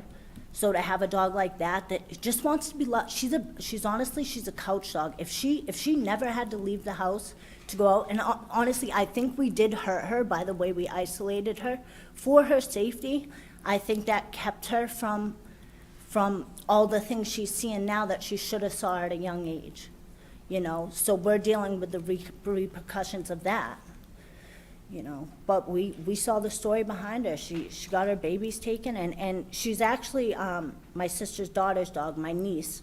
We got her when she was 3. She's 11 now, and they've grown up as best friends, you know? Just one question. You were present on the September 20th, 2024 incident, is that correct? I was. I know you had some questions about how breaking up the dogs occurred, but separate from that, do you deny that Angel escaped the home and went after 2 dogs that were walking on the other side of the street? Yes. So we both, I was actually just getting home. The lady, that a friend of my dad, she took the dog out without permission out of the cage. And she thought she was doing us a favor. We had told her how Angel is, but you never really know how a dog is until you're with it. So I think every time Angel is underestimated, you know, something happened. She's a full-time job. And, you know, with the muzzle, you know, she's doing great with the muzzle, and that's worked wonders. And we just keep the muzzle on her constantly. Like if we're not going from the room to downstairs and back up to the room, she has the muzzle on. Okay, I appreciate that, but my question was a little different. I understand that someone else may have let Angel out of a cage or crate within your house, but do you deny that she escaped out the door and went after 2 dogs on the other side of the street? No, she did escape out the door. I don't have any other questions. No. Okay, Mr. Littler, Ms. Montgomery, whoever would like to speak next. I'll be brief, and I'm not trying to minimize anything that happened to the Jensen's dogs. That was terrible. I was witness to the incident number one, which was with Abby, the dog next door. If I look out the window of my tool shed where I was cleaning out that day when this happened, I cannot see their driveway. I can only see my yard, and Abby was there. And Abby was frequently in my yard. I have no problem with that. I'm not one of those get off my lawn people. I don't mind Abby being in my yard, but Abby was in my yard and she was off leash, and she's off leash just about every morning for a period of time. That's up to them, and, you know, between them and the dog officer. It's not my business. It's a nice dog. Okay, I was witness to that. Abby came into the yard. Angel was on the run, on a cable run, and the little ring on the top of her harness is just a pressed together steel ring, and when she strained it, it opened up, and she ran. She ran next door. Abby ran next door. They ran around the house a couple of times. I got a hold of. She put her dog in the car. I grabbed Angel and brought her back to the house. Brought her in. Let's see. I don't think either dog was really injured. It certainly didn't rise to the necessity of going to the vet or anything. I didn't see that either dog was being aggressive at that point. Number two, my son's dog, Buddy, was on a leash, as was Angel, when the two became entangled. Now, this is what they didn't say about item number two. They became entangled. My son, who was trying to hold Buddy and split them up, had an asthma attack, and that's why he was on his knees on the ground. The guy next door came over and helped split the dogs up, and that's how it ended. And the Buddy was scratched up. I don't think Angel received any injuries, but Buddy was scratched up, but not to the level where he needed medical care. He was scratched. He was scratched up. He had no injuries on his face. He only had a scratch mark on his abdomen. Let's see. Okay, and the third incident, Angel was a 9-year-old intact female. Dog people know that intact female dogs over about 5 years old acquire what can be best called a form of menopause. It's a flood of hormones that can cause depression, eating disorders, and aggression. Having been married for 56 years, I can attest to the effects of menopause. I understand them. I think you guys know what I'm talking about. Most vets won't spay a female that's over that age because they're afraid of the after effects or maybe the anesthesia causing death. So after explaining the symptoms, Angel, they did find somebody that would do the spaying, and as of let's see, I have the proof here. As of 12/9, Angel will be spayed, which will alter those hormonal problems, will end them. Also, let's see, like I said, most vets won't do that. Angel has never hurt a human being, a man, a woman, or a child, nor has he ever been a threat to a man, a woman, or a child.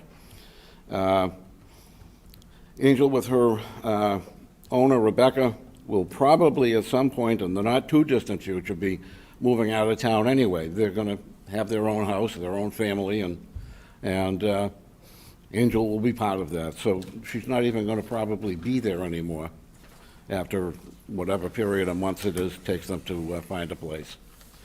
That's all I have to say. Okay, does the board have any questions for Mr. Littler? Do you have a question? I mean, I was going to actually make a statement, so it's more related to whatever the finding is of this board carries, regardless of whether the dog stays in Kingston, which is what Steve explained to us and the prior lawyer explained to us in prior hearings.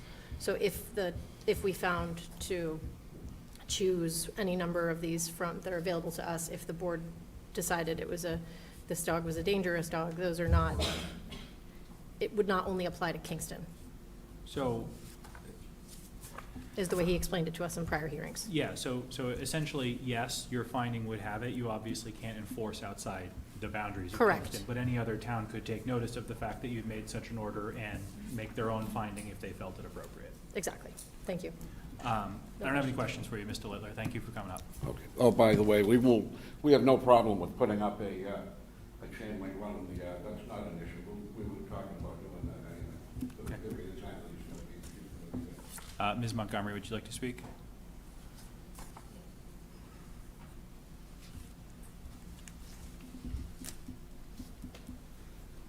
Well, I just want to say that since the incident, I have been like a lot more like cautious with her. Like my sister was saying, when we take her out, she's always muzzled. I have a picture of the muzzle. It's a good one.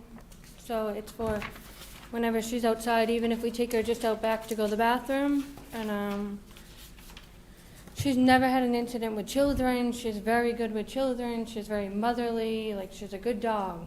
It's just something about when she sees other dogs. But with that one, it was a little weird because, like, normally, like, I've had puppies in the past. I've had a Chihuahua, and she did fine with him. It's normally if she feels, like, intimidated, like a bigger dog, she gets a little nervous because of her past. But she is really a good dog, and she's been my best friend now for 6 years. Thank you. Any questions for Ms. Montgomery? Well, can you elaborate on what you mean she gets nervous? What does that look like? She, like, her hair stands up, and, like, even, like, when we're driving with her in the car and she sees, like, a bigger dog outside, she just gets nervous. Like, she'll start shaking, and her hair will stand up, and she'll just get really nervous. She doesn't normally, it's normally bigger dogs than her. Okay, thank you. It seems like from your testimony, Ms. Montgomery's testimony, Mr. Littler's testimony, and just in general, that you've known that that the dog has a passive aggression, and that you've had to basically keep an eye on this dog the entire time. Is that a correct assumption at this point? Yeah. Yeah, so you've always known since the beginning that this dog was a fighting dog or had issues, and you had to keep it pretty much away from the public. Away from bigger dogs, because like I said, normally, like, I've had a Chihuahua, I had a smaller pit bull at one point, and she did fine with them. She had no issues. I've had my children around her. She's good with them. I've had her around children. She doesn't go after people. She, like, you could walk up to her and she'd be fine with you. Like the trainer, did find a trainer, and we're waiting till after this to actually start the training. He walked up and she was fine with him. She sat down and we had our conversation about the training. But when I did first get her, it was a totally different dog. Like, she's done a totally 360 because I have been working with her, and I did slowly start bringing her out in the public and introducing her to people, bringing people to my house. But when I did first get her, nobody could come to my house. Just because I was kind of like, not scared, but didn't want to have a situation. But now I feel fine. People come to my house, people come and see her, they bring their children, and she does fine. So she has gotten a lot better. I don't have any questions, Ms. Montgomery. Okay, Thank you for speaking. Thank you. Is there anyone who would like to offer any other evidence or information as part of this hearing? So, Mr. Chair, hearing none, I think the time is right for the board to close the public hearing and take a vote on whether the dog Angel, kept at 20 Silver Lake Drive, is a nuisance dog or dangerous dog as defined in the statute that I read to you earlier, and then to make a vote on what remedies should be taken based on either of those findings if the board makes them. I move to close the public hearing. Second. All those in favor, Tyler? Aye. I'm an aye. Aye. Aye. Aye. All right, it's unanimous. All right, so now, as our attorney has mentioned, we now need to decide, and unfortunately, we've done this before over the last year. We need to decide whether we're going to label the dog a nuisance dog or a dangerous dog.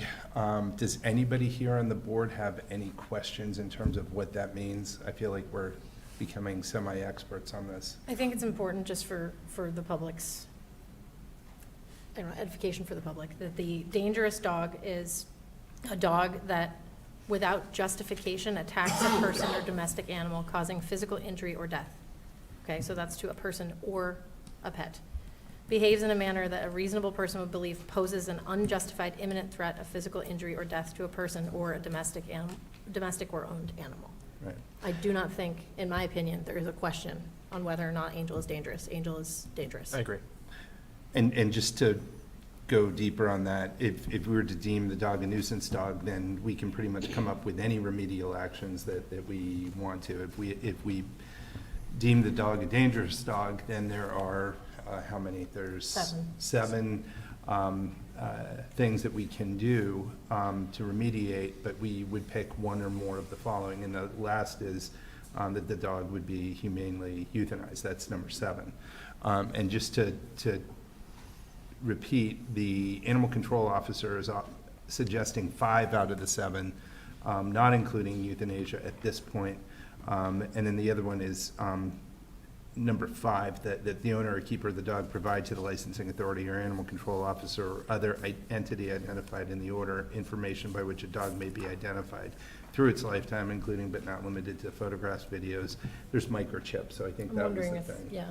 So that was just not in there, and neither was the euthanasia at this point. So do we want to, no, we can take a vote on the nuisance versus dangerous first, and then go back and do the remediation. All right. It's usually easiest to ask if you have a motion to find that the dog Angel kept at 20 Silver Lake Drive is a dangerous dog. Sounds good. So does anybody have a motion?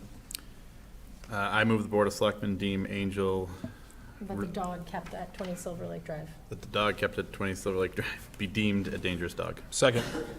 All right, all those in favor? Aye. Aye. You need to do it by roll. Tyler, aye. Tyler, aye. Eric, aye. Kim? Don, aye. Missy, aye. All right, it's unanimous. All right, so now we need to decide if we're going to agree with the animal control officer's suggested remediation of those 5 out of 7 that she included. Any thoughts here? And also, there are dates also included in here. Any You have thoughts? I agree. I'm just not sure about the last one that's saying that the dog would be humanely euthanized on or before November 1st, unless the owner timely complies with the conditions listed above. I'm not sure that, today it's the 22nd. So I guess the question is we have a recommendation from the ACO. Does the board think the recommendation is sufficient or not? Any thoughts? Does anybody want to add? I guess I'm surprised at the recommendation, because we've had other incidents that we've looked at that were worse. I mean, that were not as bad as this. This is the worst I think we've seen that have come before us. And I guess I was surprised. We have, these are never easy. This is someone's pet that Were someone you loves. surprised isn't that euthanasia wasn't on the table? Yeah, I'm It surprised. wasn't the recommendation. I'm surprised. I I mean, was shocked. and that's not to that I know anything more than No, but I also don't care want to officer. minimize the owners as well. Like, this is their pet that they love, and I get that. It's unsafe. Yeah. Like, it is very clearly unsafe. This dog attacked teenager, and not the teenager, the puppies that were being walked by children, essentially. Mhm. I don't know. Yeah, there's a lot of dogs in that neighborhood. There's a lot of kids in that neighborhood. Clearly, it's been shown that they don't have the ability at this. I mean, I look at this and I say, I mean, if this can be complied with, then the owner's gonna have to do this very quickly, because I think they haven't proven that they've been able to do this thus far, knowing for 7 years that this dog was a fighting dog and dangerous. They kept it hidden away, they kept it locked away, and fully knowing that, it got out 3 times. The third one is I think the one that probably is the most striking. That's what makes me nervous. It's like they knew this happened, and here we are. What's going to change between now and when all these things need to be? I mean, how much risk and how much are we putting in the neighborhood at other dogs, the other people during this time period? I also think it's unrealistic to think that the few people that can keep her controlled would be with her all of the time. I don't know if that's realistic. I don't know. Missy, I don't mean to turn my back on you. No. Don't, talking to you too. Yeah, any, Don, Missy, any thoughts? No, I mean, it's tough, but I don't see a better option, unfortunately. It's awful, but.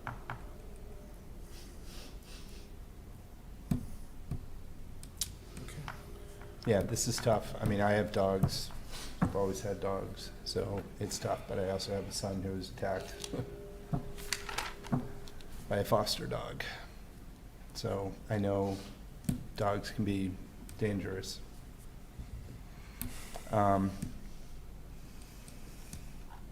So does anybody want to make a motion to change the recommendation? You don't have to change the recommendation. The recommendation is the recommendation, but we can make a motion based on Yes, we can. our own.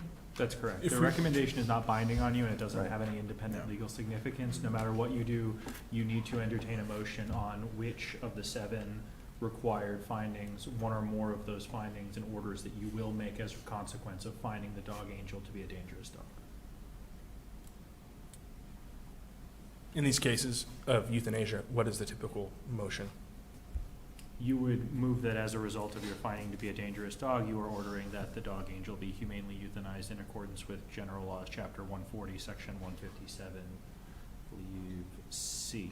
So you would just say so moved. Yes, so moved. Second. All right, and this needs, Does there have to be a time period on that? we've done that before. I know. We did do that before. We did do a time frame on there.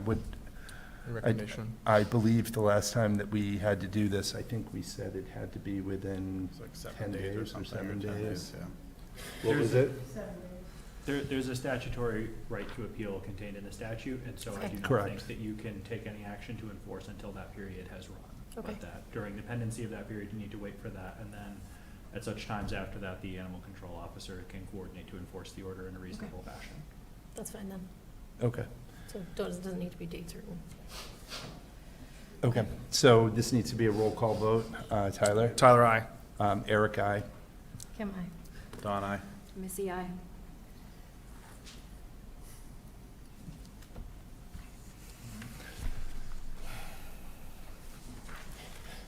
Should we take a recess? Yeah, I would say we should probably take a Take a recess? 5-minute recess, and then we'll get started. Do we need anything else from you? I just wanted to let you Venture? know that I will prepare and draft an appropriate order that reflects this for Okay. your review, and then the town administrator should sign it on your behalf as authorized by your vote. Okay, all right.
try to get a few things done while we're waiting for our town council to arrive so we can do our joint meeting.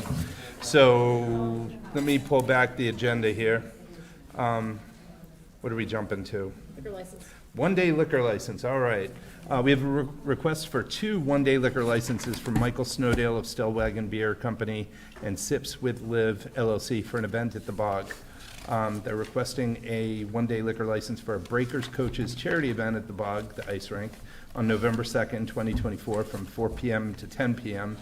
And then Olivia Cerquera from Sips with Live is requesting a one-day liquor license for the same event from 5:30 to 8:30. The applications have been reviewed and signed by the police and fire chiefs, and all documentation has been received. Any questions, comments, or a motion?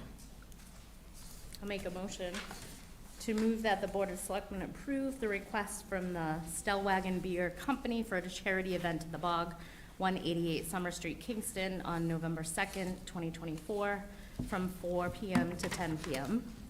And separately, I have to move the SIP one? Yes? You can do them as one. Okay. Also with that, approving the request from SIPs with Live for that same charity event. Different times though. Yeah, so do you want to read the? Oh, sorry. SIPs with Live is the same date, November 2nd, 2024, but that's from 5:30 to 8:30 p.m. Second. All right, all those in favor? Aye. All right, that's unanimous. Excellent. And we're going to do a real quick review of the town meeting warrant. All right, we'll skip that one. Let's do Could we- 4. Yeah, so number 4, Keith, we've got an appointment of a transfer station foreman, a transfer station operator, a wastewater treatment operator, and a wastewater operator and maintenance technician. And due to recent promotions within each department, the positions of transfer station foreman, the operator, the water treatment operator, and wastewater operator and maintenance technician are vacant. After the recruitment process, Superintendent of Streets, Trees, and Parks is recommending the promotion of Chris Saniak to the position of Transfer Station Foreman, David Thompson to the position of Transfer Station Operator. And after the recruitment process, the Superintendent of Wastewater is recommending the promotion of Jordan Youssef to the position of Wastewater Treatment Operator and Luke Barron to the position of Wastewater Operator and Maintenance Technician. Can I just say one thing before you make a motion? Absolutely. I had just, so that you guys know, I had some questions about the steps. So they're the lateral or promotional transfers. Those steps are based on the language within the contract with the unions. So in case people were wondering where that comes from, I just wanted to make that clear for everybody. Thank you. Any questions, comments, motion? I can make a motion. I move that the Board of Selectmen appoint Christopher Senuik to the position of Transfer Station Foreman with the Streets, Trees, and Parks Department. This is an FY '25 Grade 8, Step 5, non-exempt position, part of the Kingston Town Employee Union labor, with an anticipated start date of November 2nd, 2024, consistent with the terms in the offer letter. Second. All those in favor? Aye. That's unanimous. I move the Board of Selectmen appoint David Thompson to the position of Transfer Station Operator with the Streets, Trees, and Parks Department. This is a FY '25 Grade 5, Step 5, non-exempt position, part of the Kingston Town Employee Union labor, with an anticipated start date of November 2nd, 2024, consistent with the terms in the offer letter. Second. All those in favor? Aye. That's unanimous too. I move the Board of Selectmen appoint Jordan Youssef to the position of wastewater treatment operator with the wastewater. This is an FY '25 Grade 7, Step 5, non-exempt position, part of the Kingston Town Employee Union labor, with an anticipated start date of October 28th, 2024, consistent with the terms in the letter offer. Second. All those in favor? Aye. And I move the Board of Selectmen appoint Luke Barron to the position of wastewater operator and maintenance technician with the wastewater department. This is a fiscal year '25 Grade 6, Step 4, non-exempt position, part of the Kingston Town Employee Union labor, with an anticipated start date of October 28th, 2024, consistent with the terms of the offer letter. Second. All those in favor? Aye. It's unanimous. All right, we got that one done. Do we want to move on to number 5, the appoint to Affordable Housing Trust? Just to be clear, we're waiting for town council, right? So that before we Yes. move on to the. Keith, is Jay jumping? Okay. Physically, not Zoom? Remotely. yep. Okay. All right, thank you. So we want to jump to the appointment to the Affordable Housing Trust. There's a vacancy on the Affordable Housing Trust. The trust reviewed the application of Nicholas LaJoy at their October 3rd, 24 meeting and voted unanimously to recommend Mr. LaJoy to the position. Any questions, comments, or motion? No, I move the Board of Selectmen appoint Nicholas LaJoy to the Affordable Housing Trust effective immediately through June 30th, 2025. Second. All those in favor? Aye. Aye. It's unanimous. I would second. All right, let's jump to number 6 here. We've got a request from Streets, Trees, and Parks to deem the following a surplus. We have the following as surplus. A 1971 Caterpillar road grader. The equipment was last used by the department in 2012 and has mechanical issues. A 2021 Ford F-550 dump truck with sander and plow, VIN number as displayed in here. This truck was replaced in 2023. We have a 2008 Ford F-350 four-wheel drive pickup truck diesel, VIN number in our paperwork here. This vehicle was replaced in 2022. And then a 2001 Sterling dump truck with sander and plow. This truck was replaced in 2023. Any questions, comments, motion? Do we actually know what happened, just out of curiosity, what happened to the F-550 that it only lasted 2 years? Oh. It's not really super important, I was just wondering. Yeah, if you could.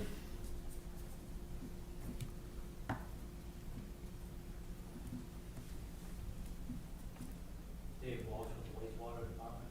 I just happened to be at a department head meeting. Oh, can you turn the mic on? Is that better? Yeah. Dave Walsh with the wastewater department in Kingston. Was at a department head meeting today, brought that up with Sean, with the highway department, and he said it was a misprint. It should be a 2012. Okay, that makes more sense. Thank you. Thank you for asking. It's like I was always a Chevy guy, but man, that Ford lasted 2 years. You're It's welcome. Tough. I'd say you wouldn't have that with the GMC. But anyways. I move the Board of Selectmen declare the streets, trees, and parks equipment identified this evening as surplus and authorize the town administrator's office to have these auctioned. Second. All those in favor? Aye. All right, that's unanimous. All right, so we're good there, and we still don't have, I can't see. Still no J. All right, do you want to, we could go to the warrant and start going through the warrant. Why don't we Want to do the administrator report? Ooh, that's a good idea. We could. That's All a right, big- That's what I'm here for. I love it. all right. All right, Keith, you got the floor. Thanks. Kathleen Barrett and I, our finance director, attended today's Water Commission meeting to give them an update on where things stand. They have asked for $1 million. Jay just showed up. They just asked for $1 million on the warrant to start doing the preliminary work to identify the specific location on the Kelleher property for a well. There is going to, in all likelihood, need to be some bonding associated with that, so we just wanted to make sure they understood that they would probably have to finance at least a portion of that project, if not all of it. The chair earlier mentioned that they'll be paving Main Street on Sunday night, November 2nd, and Monday night, November 3rd. On the south side of the Jones River, paving on the project should be completed in one night, but may need two. Work on the north side of the Jones River will occur on Monday night, November 3rd. The remaining work north of Jones River will be completed during the day, recognizing that there are a number of homes in the area. We have had several people apply for the building commissioner position. We'll be looking to interview for that position sometime next week. And we are down to 3 roads that at this point are not going to be maintained this winter. We're still waiting on the subdivision of Indian Pond, as well as a couple of other roads, but all the roads on that list that was presented to the board at your first meeting in October have all, except for those 3, been resolved. Valerie and I are meeting with interested residents of Indian Pond tomorrow night at the Council on Aging to discuss next steps for them. Trying to find out what their options are, so we'll have that conversation with them and try to explain where the town has been with this and what their options may be in having their roads accepted. And lastly, several department heads and I met last week with the new owners of the Kingston collection to share thoughts and concerns about how they may want to reconsider redeveloping the property. They are very excited about trying to work with the town to identify the needs that the community has. I think it's going to be a very different property there than what you saw there for the last 20 to 25 years. Excited to see what they finally come back with. They have no real recommendations at this point on what they're going to do, but they did purchase back the Macy's property from Macy's. Macy's, I guess, didn't want to own it to begin with. They were frustrated with the lack of maintenance from the previous owners, so they felt it was most appropriate to buy the property and do their own maintenance. With the new owners doing the maintenance that should be done, Macy's thought it was appropriate to sell that property. So with that, I'm happy to try to answer any questions anybody has, but busy time of year. So I just have a comment on the meeting with Indian Pond owners tomorrow. I would love to go to that. We can't have more than two go, so I don't know if anybody else wanted to go. Somebody else wants to go? Yeah, Dawn and I have already gone. So are you saying you want to go again? I'm or happy you to, but don't? I have already gone, so Got it. if others want to go, they're welcome. So the meeting starts at 6 o'clock. It's at the Council on Aging, because we expect a decent-sized crowd and probably better, more room that's going to be needed than this one. So if two of you want to come, we'd love to have you. I can't be there, so. I have conferences, so I'm not sure. I'm fine going alone, but if anybody wants to come to hold my hand, that's fine. All right, any other questions for Keith about his updates? All right, so Jay, it looks like Jay is on board. There he is. Hi, Jay. So what we'll do now is we're going to start our joint meeting with the sewer commissioners. I'm trying to find my... They have to open their meeting, right? Yeah, you need, you Actually, guys... no, they continued, I think. Yeah. Oh, okay. Yeah, you're continued, okay. And I'm just trying to pull up the agenda.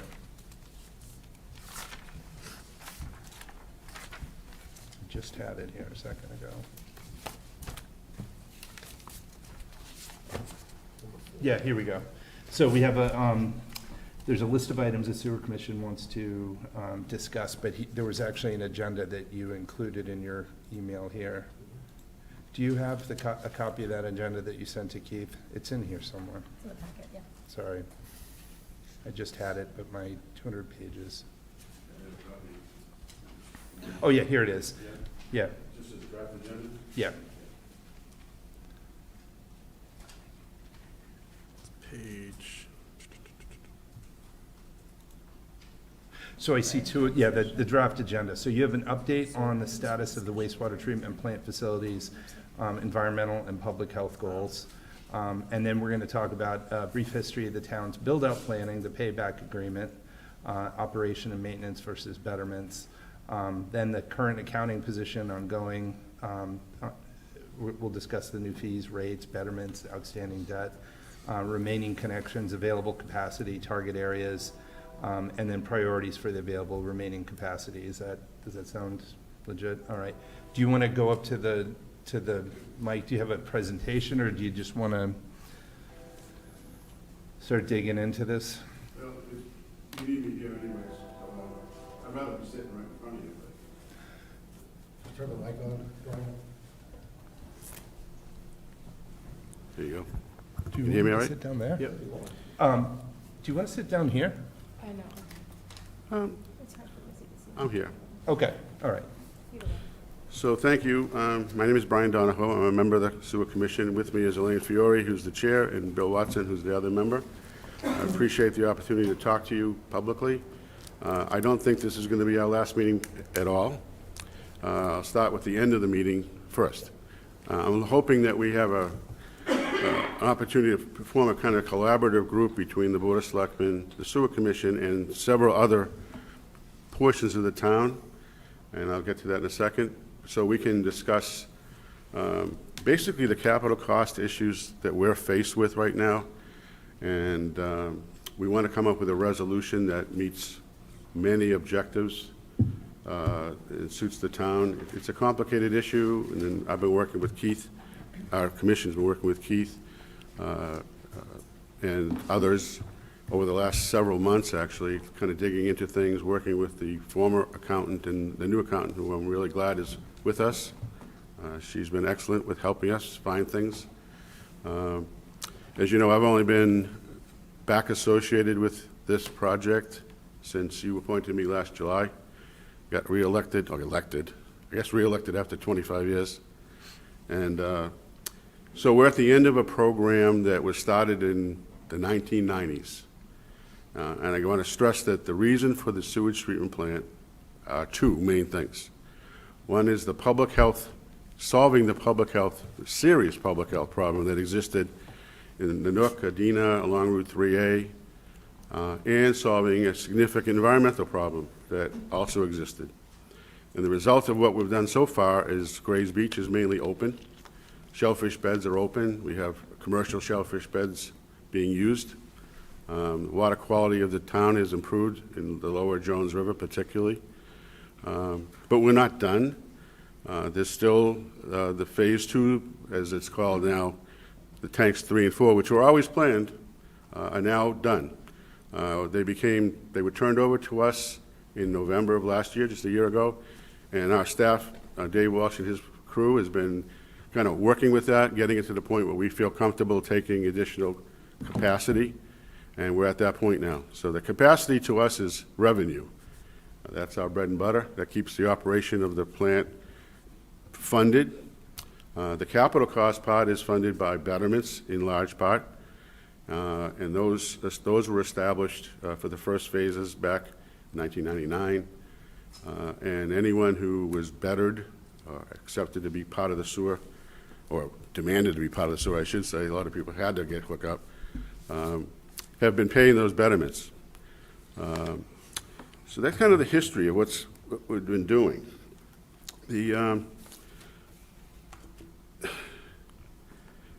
As we've got into the rates and fees piece of this, as you probably are aware, we had a public hearing, and after 15 years, the Sewer Commission revised its rates. I think we've got pretty close to where they're going to be for the next short-term period of time, several years. We're going to have a redo of our hearing because we had a couple of tweaks on the percentage of the numbers. It doesn't change the bottom line as far as what the effect is to a user. But that's going to be held next week, just for anyone. And now, the capital cost part, going back to the history a little bit, when the treatment plant was constructed, there was just numerous meetings. Hundreds of people were involved. And the passage of the sewage treatment plant was, I think, it still is one of the largest, if not the largest, meeting that ever happened in the town. It was like over 1,000 people, and it was 99% in favor. One of the things that being the old guy here, that's what I always like to say, I'm the old guy. I never thought I'd ever say that, but I am. One of the things that was agreed to at the time was that 1/3 of the town would pay through the tax levy for that capital cost. And 2/3 of the town, meaning the users, would pay the other portion, that 2/3, okay? And it would be mainly through betterments on the capital cost side of the equation. And that has happened every year, including this year, that 2/3, 1/3 split, one town paying 1/3. It's been happening every year. And so when we started looking at the numbers, I was informed, this is an informed meeting, we were having a discussion, and I'm thinking, well, we have a $30 million deficit going forward, and $10 million is being picked up by the town, and 2/3 is going to be picked up by the betterments. Come to find out, that's not really what was going to be happening. The Sewer Commission, prior to me getting back involved with this, had been looking at betterments picking up a lot of this. So there's a disconnect over time. But I know after having our public hearings the other day, a lot of people in the Nook still think that's the case. A lot of people, several people brought up, what about the town's part of this? What about the town's part of this? And we were really just dealing with rates and fees, which has nothing to do with that. But it became clearer to me, at least, that this issue is still out there. And I know in talking with Eric and some other folks about the hearings, the meetings that went on, town meetings went on in 2019 on the second phase, so to speak. A lot of discussion was on who's paying for this, and apparently it was pretty clear to people at that meeting that there was none of this going forward. I think about it in the terms of, it's how you ask the question, it's who's there, who knew the history. I don't know how many people at that meeting, maybe 200 or 300, that's typical. I'm not sure how many representatives of the existing sewer knew about this, but again, I go back to the hearing we just had, and several people brought it up. So that is a major question that we need to discuss. This is about us talking about how do we resolve this issue. One of the things that's happened by the accounting recently is we've found about $1.6 million that was unaccounted for somewhere in the maze of accounting, which takes that $10 million number I just talked about a little bit lower. But we still have to deal with what's the balance left and how we deal with it. Keith has had some suggestions. We've had some suggestions about how to deal with this. The town may be buying some capacity going forward to offset some of the costs for some important town project, not to be determined later. I don't know, something like that. I mean, there's a lot of good ideas we can have in a workshop type environment. But I think we have to have that sooner than later, before next town meeting. I had put together a draft town meeting article for the special town meeting, and that was kicked around. Keith and us and Jay weighed in on it with staff. Basically said it wasn't appropriate for that, and I'll let Jay speak to that. I think you have an opinion from him.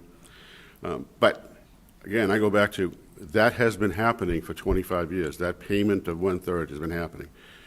So what I'd like to do is suggest some kind of an advisory committee that's made up of 1 or 2 members of your committee, one of us, also Finance Committee, maybe Board of Health, maybe some citizens that would represent the environmental piece, the business side of this, that kind of an arrangement, with the idea of coming up with a recommendation for town meeting and us, so we can deal with our constituents, the 2,000 people who currently pay into our sewer system, because we're responsible for their overall well-being.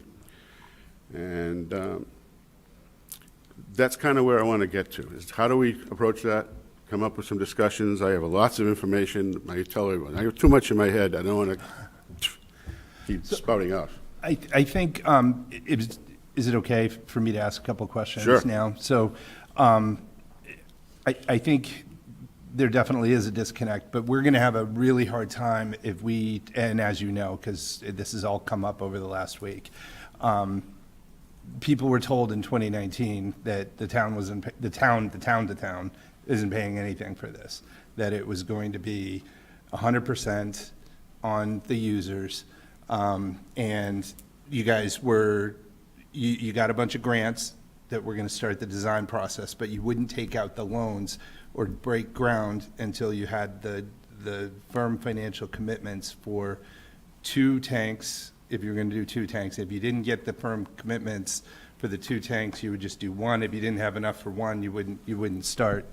So, and then what was said was that before the ground is broken, the liens would be placed on the property and the billing would start.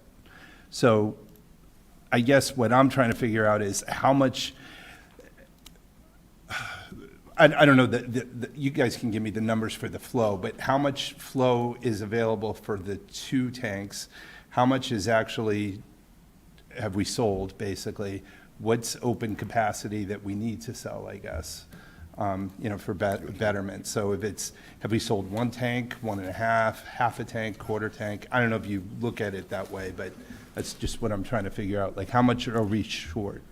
I'm going to let Elaine speak to that specifically. Okay. She has a better handle on it. Everything you said is 100% correct. No doubt. That's exactly what I said. Okay. That's what we said at town meeting.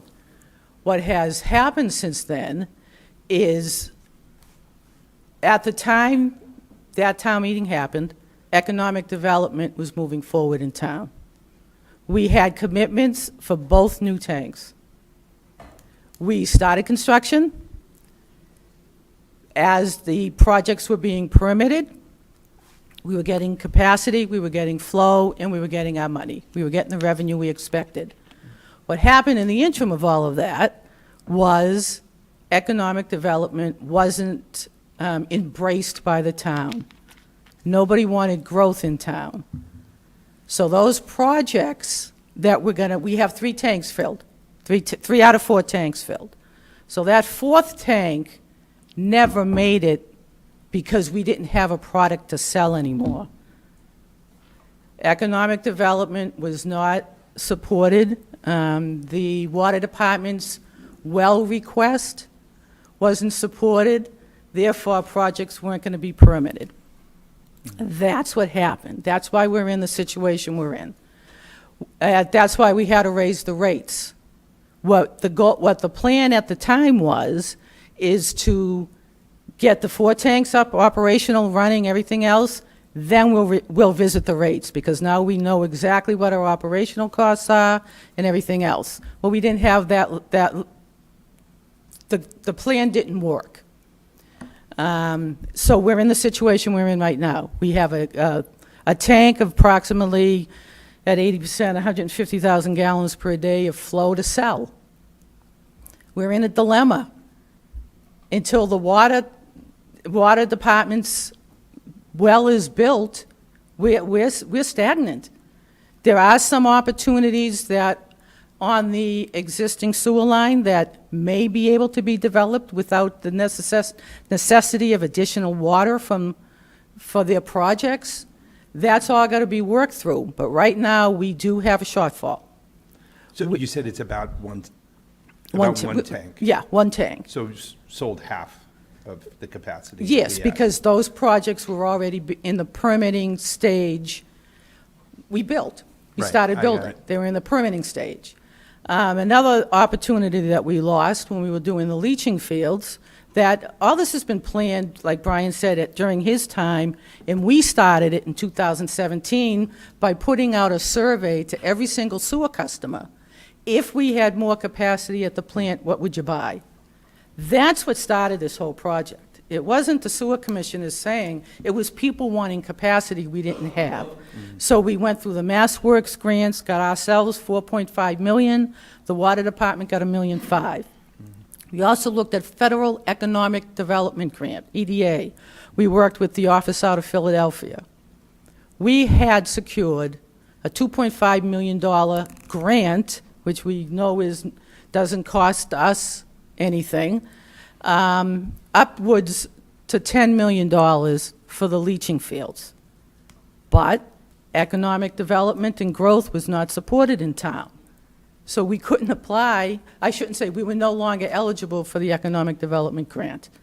So there have been a lot of hiccups along the way, not from lack of trying, not from lack of a plan, lack of the conditions in town changed. So now we're in a situation that we're paying the debt with our reserves.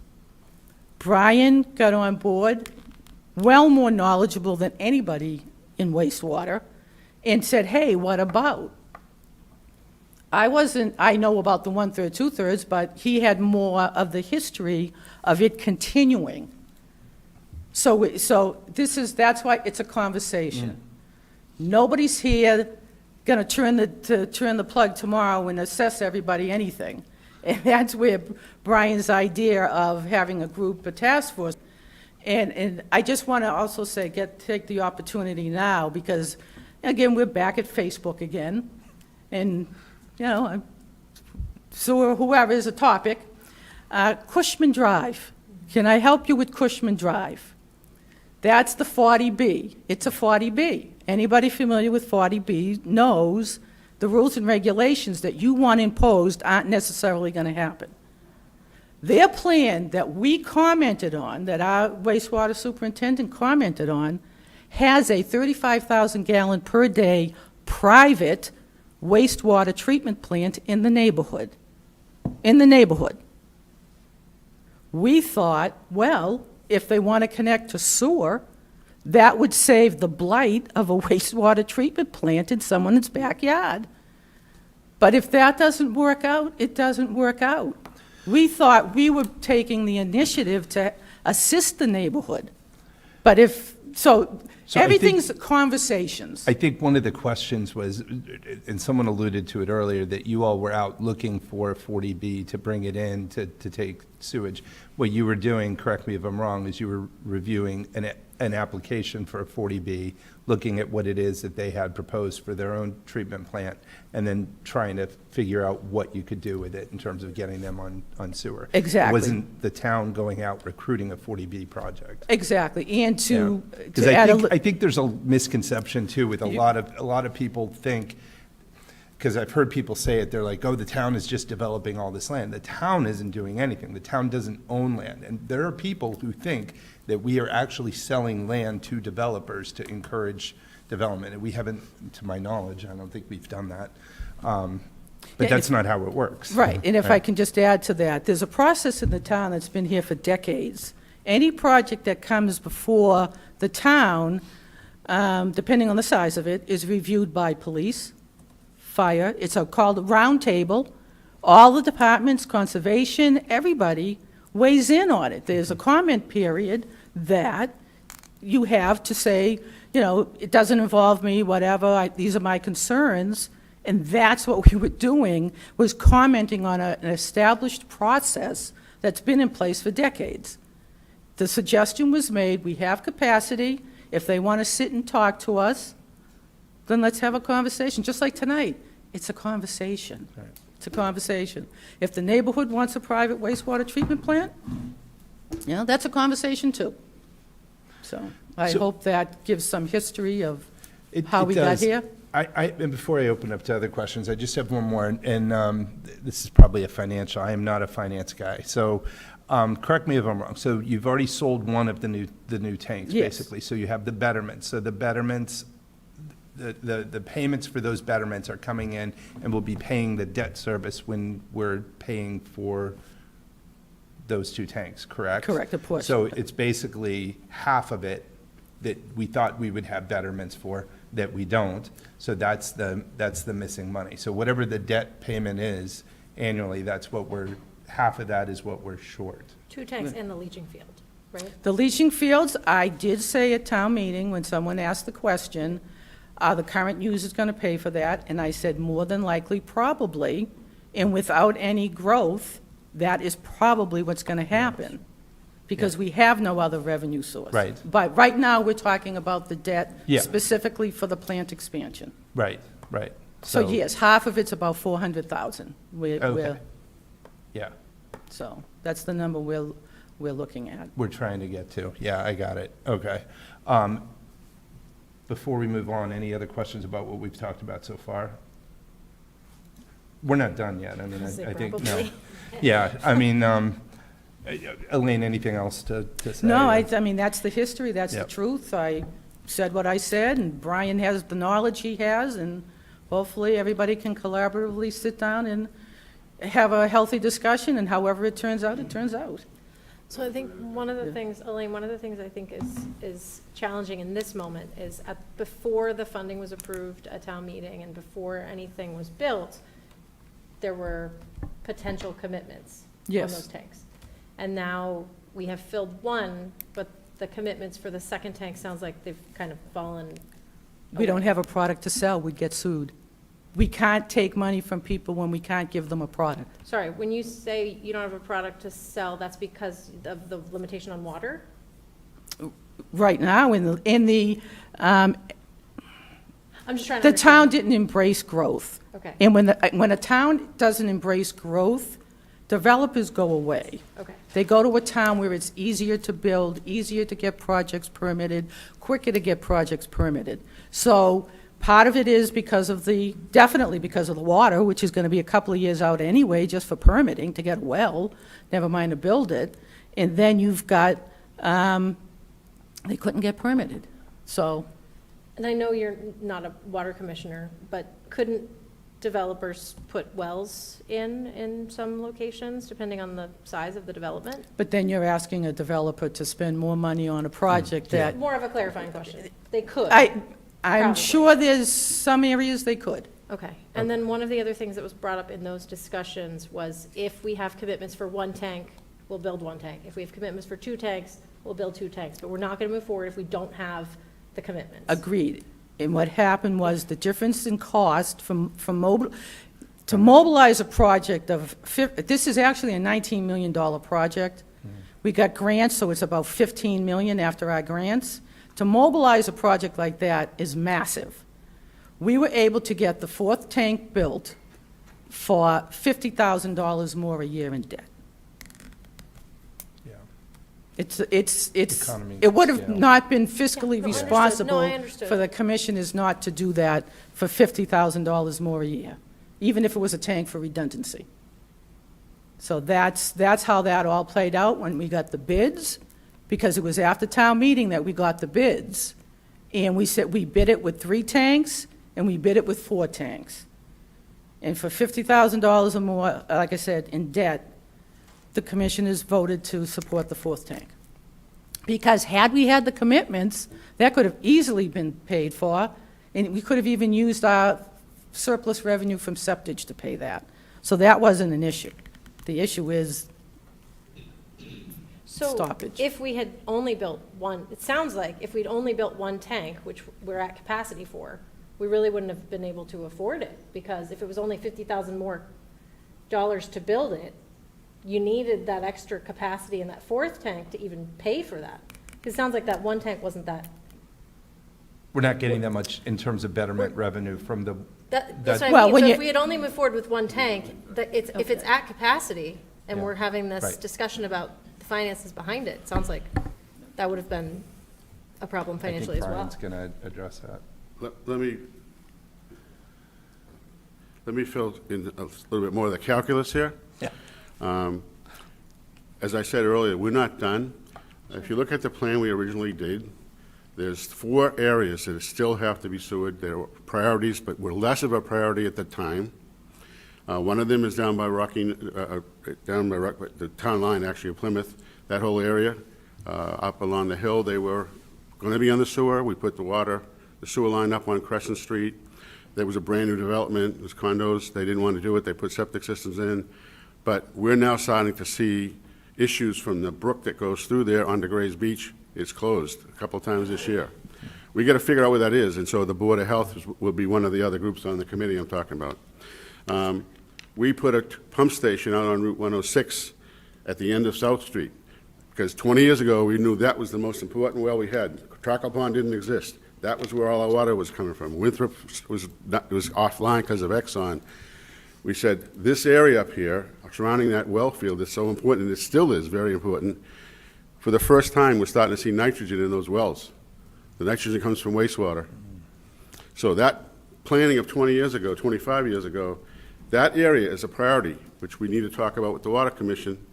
Us, is that a priority to get the sewer out there and take the capacity we have left out over there?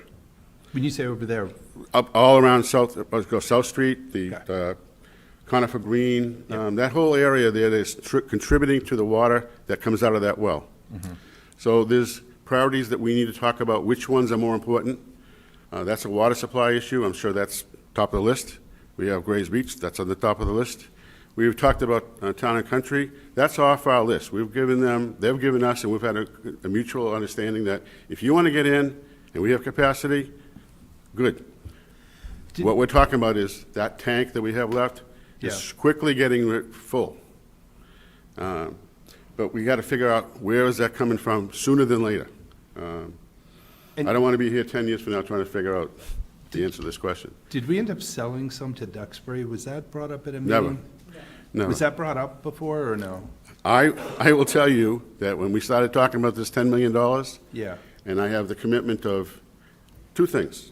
If we can't get we can't fill the tanks and we can't get the revenue, I know one place right now that is on the town line that is polluting Kingston Bay. It's Miramar. They can't expand their sewage treatment plant. I've had talks with different people who are trying to figure out how to do that. If we had no other alternative to get the revenue, that would be the kind of place I would look at as a wastewater guy. You know, if nobody else in Kingston wants it, there's $4 million sitting right there. But that's way off the, you know, I'm just saying, if that's how I think. If we need it and we can't get it, that's where we go. I hope that'll never happen. Okay. Other questions so far? All right. So again, it seems as if, and what is the likelihood of without having more water, being able to add people, and maybe this is where I just don't fully understand it. Well, like- take South Street. They're already hooked up. They're already on the water. That's an easy fix in terms of that impediment to growth. Not growth, but whatever. They're already on the water. So we can, if we decide that that's a priority, and they hook up, and we get the sewer out there, then they're already, we wouldn't have that's not a limitation. And where does the cost to get sewer out there, is that pretty hefty? I mean, does that defeat the betterment? I mean. It would make a different betterment for those people. It's not a town issue. It would be, so it's just like we would do with Town and Country. We come up with a cost estimate. I think it was 1.9 million for a pump station and a connection to them. Yep. They would end up paying part of that betterment because we would take care of their problem in their Town and Country area. So and again, they're already on the water system. So I'm going to hand it over to you, and hold on one second. What I was just trying to get an idea of is short-term, like, do we have, maybe that's not short-term because of all the work to get the sewer out there, but do you have anything on the horizon in terms of? No, I think that's why this discussion and getting water is, you know, if you just have to read the announcements every year, this is how the state requires you to say this is what we have in the water, and you see that nitrogen creeping up. Yeah. So, Brian, one of the things that was talked about over the last year or so with regards to sewer, and I think you mentioned it briefly tonight, was there are some neighborhoods where the main in the street, sewer pipe in the street is already there. You didn't have capacity for the homes. It was just a matter of then connecting the homes. Any idea when you would start requiring these homes to have to connect to the sewer pipe that's in the street now that you have available space for them, and you know, are you going to require somebody who has a septic system, I guess, that currently operates properly? Are you going to require them to abandon that immediately, or how do you get the people who know they've got to move the sewer at some point? When are you going to make them move the sewer, I guess? well, I think there's three pieces to the answer. That's a good question, though. We just had one tonight, actually, at a meeting earlier. There's one house still left on Evergreen Street, down the street here, that was way set back, and because of the demand, we had a fight for sewage capacity. We had people wanting to get on. This is 2004 or 5, and we ran out of capacity. So it's the exact opposite we have now. Oops. And but there are laws in place for the town. So if you are on the sewer, you have to hook up. If you have, Title V says if you're on a sewer and you have a failed septic system, you have to hook up to the sewer because it's 100 times better than what's going in the ground from a septic system. So there are laws in place to do that. We're evaluating this other case we just talked about. So that's one answer. The other answer is we did an audit, and we're kind of finishing that audit now. It looks like about, is it 100 or so? Maybe there's about 100 people, 100 lots, parcels. Some of them are vacant, but they paid betterments, and they want to build a house. They may be one of these that gets into the water department, give a waiver. They have one vacant lot on the Nook, and they bought it, they're paying betterments, they've paid all the betterments, but they didn't want to go forward with the house for whatever reason. There's a handful, 50, 60 of those around town. But I think the number of available is less than I originally thought. But we still have about I use the number 900 is about the amount of capacity of residential or some ERUs. We use ERUs as equivalent residential unit. So if you're About 900 homes? But 900 home equivalents. But many of those are already on, like I said, all that up in South Street, all down by the town line. There's a few areas around. Brian, I'm sorry, let me just jump in.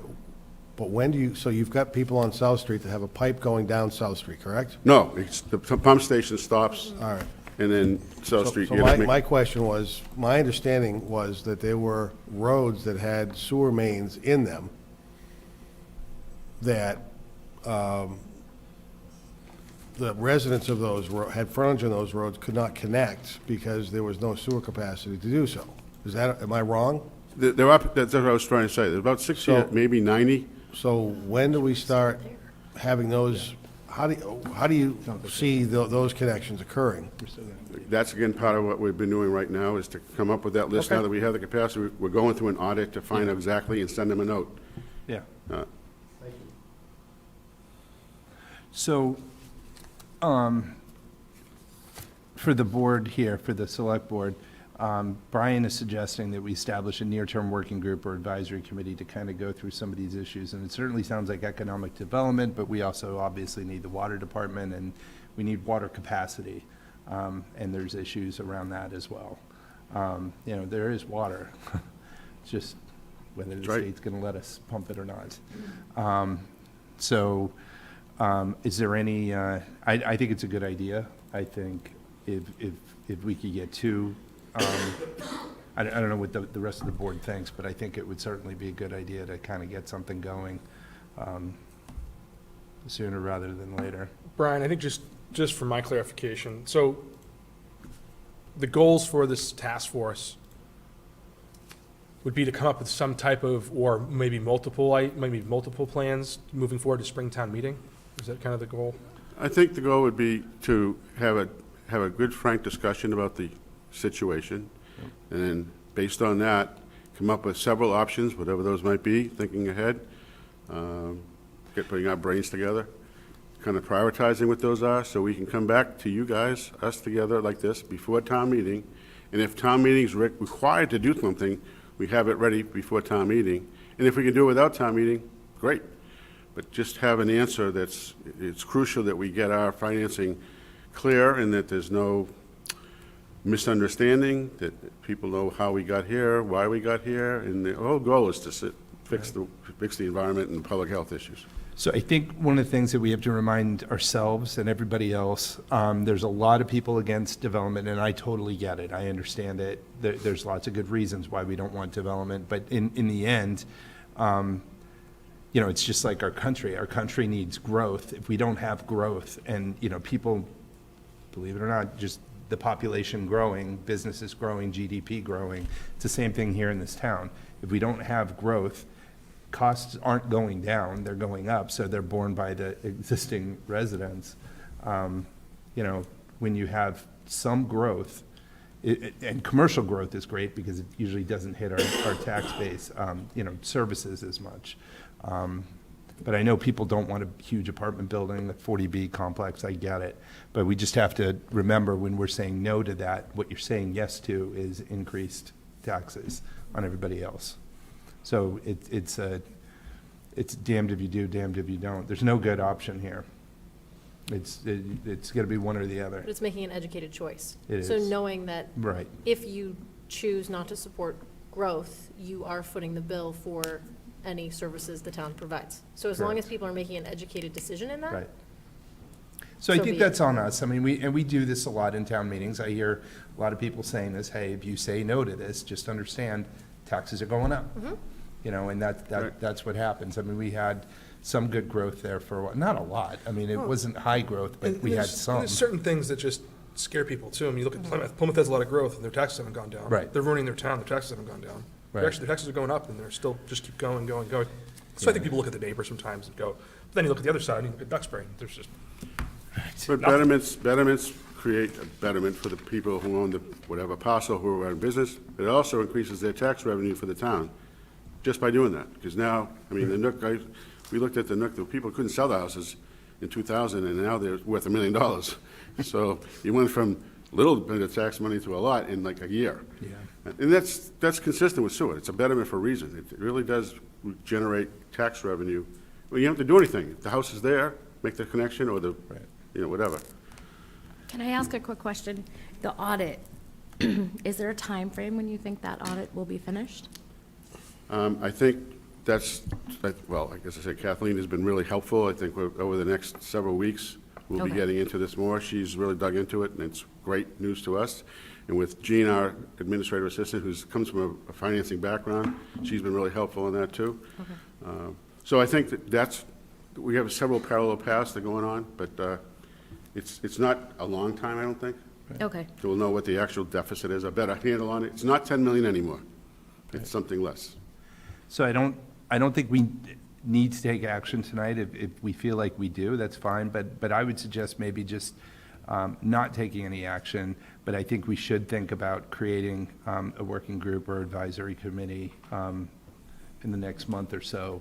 I think that makes sense. No, that's great. That's really all we wanted to get is a thinking about it, and it's important. Well, I think the big thing is we needed to identify what the issue is, how we got there, what the short-term fixes, long-term fixes, whatever that can be. We need to find a solution to this. So I think got a lot of smart people Yep. who work with the town, so hopefully we'll be able to figure something out. All right, So- so the next step, then we'll maybe regroup in a couple of weeks, see what, if anyone has any other thoughts. Yeah. Yeah. Maybe in their I don't next wanna let meeting, we that go, talk you know. about working group and what that would look like. We get Yeah. into Thanksgiving and all those other things, so. Yeah, I don't know that we would necessarily need a joint meeting again. I mean, we're welcome no. to do that, but I think what we'll do is we will talk about the working group advisory committee, and we'll talk about that probably in our next meeting. What or the would be meeting great after. is if you guys in one of your meetings maybe could brainstorm on what you think the ideal group looks like from your perspective. Yeah. Yep, we're doing that. Not people, but position. And then we can do the same thing. So Yeah. maybe we can come to the next meeting with your thoughts, and then we can gather ours individually and then come together. And Brian, I think you suggested some folks who are on the system, Yep. like from the sewer customers, and maybe some non-sewer customers as well, because obviously we're getting, if we had to make a decision right now, hey, we're gonna pay a third, we're gonna have a lot of people mad at us, and if we say we're not paying, we're gonna have a lot of people mad at us. Yep. I feel like So- you're new here. Everyone's Someone's always always gonna be mad. mad. Yes. We can't make everybody happy. That's not a, Yes. that's not a. There's a theorem out there. If everyone's mad at you, you're doing the right thing. That's right. So I think it'd be good to have people from both sides Yeah, no, involved this is as great. well. I appreciate the time. Yep. I hope we can get together here, and we'll be talking to you soon. Sounds good. Thank you Thanks. for your time. All right. I think we hit. Poor Jay. We never asked Thanks, Jay Jay. any questions. Hey. I love this kind of meeting. Let's keep doing this kind of meeting. Poor Jay. Yeah, That's thank good. you Let so me much, know if I Jay. can help as we move forward. I've been working with Keith a lot on this, so whatever I can do to help out. Kate too, so she's pretty informed on this stuff too. So that people understand, we had asked town council to join us because there was discussion on whether or not we should add a warrant article to the warrant that has since, based on his recommendation, I think that's since something we're not talking about anymore. Right. So in case there were questions about that, we had asked town council to join us, and he was here, and we appreciate his time, and I don't know. If that's anything else you want to say to Jay before he disappears? No. Any other questions for Jay before we move on to the next item Related to sewer.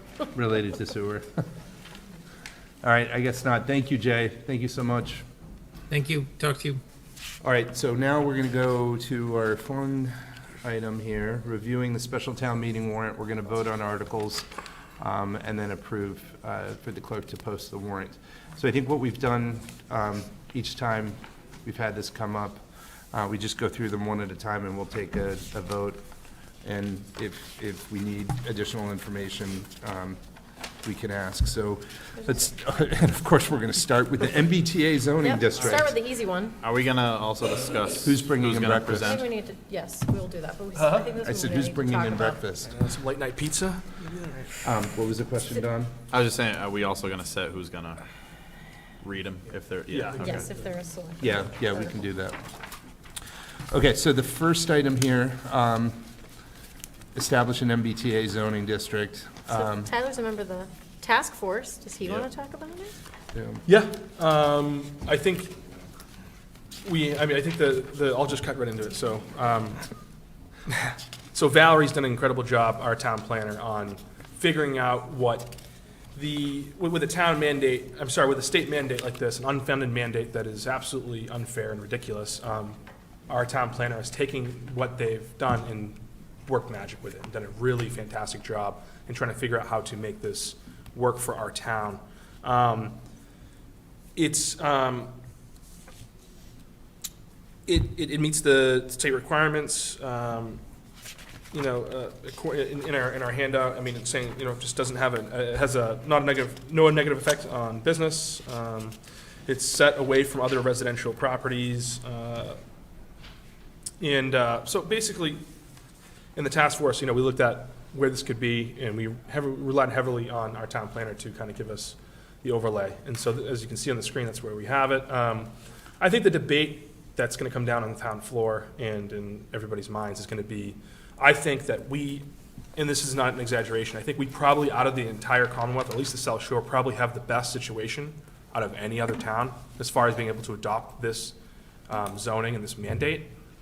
With that said, I think that there's going to be a significant amount of people that will look at a mandate from the MBTA, from the state, and say that what they've done, and suing Milton and other things like that, and just taking away grants. That's the really big thing they've threatened, and they've done it. Is towns in the spring that had rejected the MBTA zoning that their town had put forward, like Canton, were then their seawall was taken away, or they're not really in the ocean, but whatever kind of wall they had that was a state grant was taken away, and then they were subsequently sued by the Attorney General.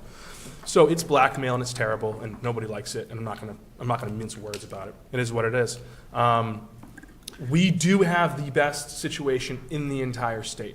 I think we have a situation, in my opinion, as a member of the task force and somebody who actually ran on this whole issue because it frustrated me. I'm currently at this point going to vote in favor of actually accepting the MBTA zoning for the reasons of that I actually think we can get through this with minimal harm to our town. With that Harm being defined as a lot of apartments. I mean, yeah. And so what I mean by it is allowing multiple units within that framework, because of the fact that that's an area that we've already established that will most likely be developed into mixed-use property as it is. Do you mind if I interrupt and just ask a question? So, how many apartments are there right now? Was it two? There's 282 apartments right now. And we are getting credit for those? We're getting credit for those. And then our number for the MBTA, I'm not. 805. 805. But we don't think that they're going to be able to build 600 more apartments there, do we? No, I mean, so on the screen is the proposed MBTA districts. If I could just jump in real quick, Sure. I apologize. And these are based on a lot of work from the committee, from Valerie, and there were requirements that Kingston needed to meet, just like every other community that has to provide an MBTA zoning district if they choose to continue to receive state funding. Kingston, and it's all based on the number of residents in a community. So Kingston, and when I say the living units, I guess is probably a better number than residents. So based on the 5,364 living units we had in 2020, they identified us, Kingston, as requiring 805 family units with a minimum land acreage of 50 acres. So what Valerie's been able to do with the map you see in front of you is provide those 50 acres. The sub-district B, which is towards the bottom, is primarily within the mall property. Sub-district A is outside of the mall. One of the things I think it's important for people to recognize, could they build 805 units? I guess that's what would be allowed, so there's a possibility of that. I think what's important for people to recognize is that every single property that's in this district right now is already developed.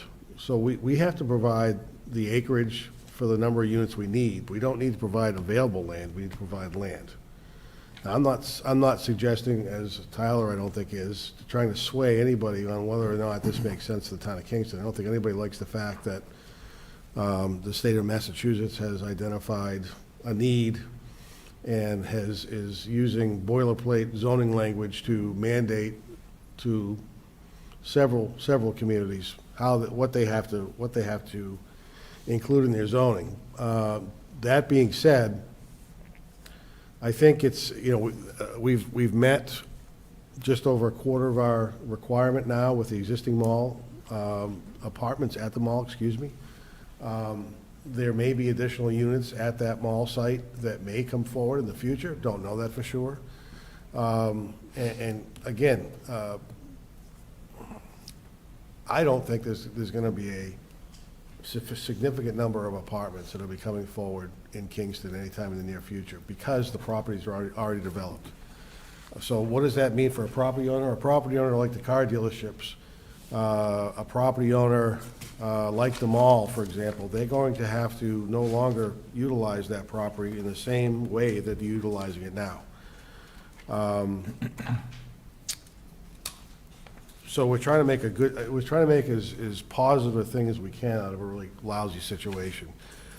Valerie and I taped a TV show a month ago. We're taping another one tomorrow. Again, not trying to do anything more than provide information to people.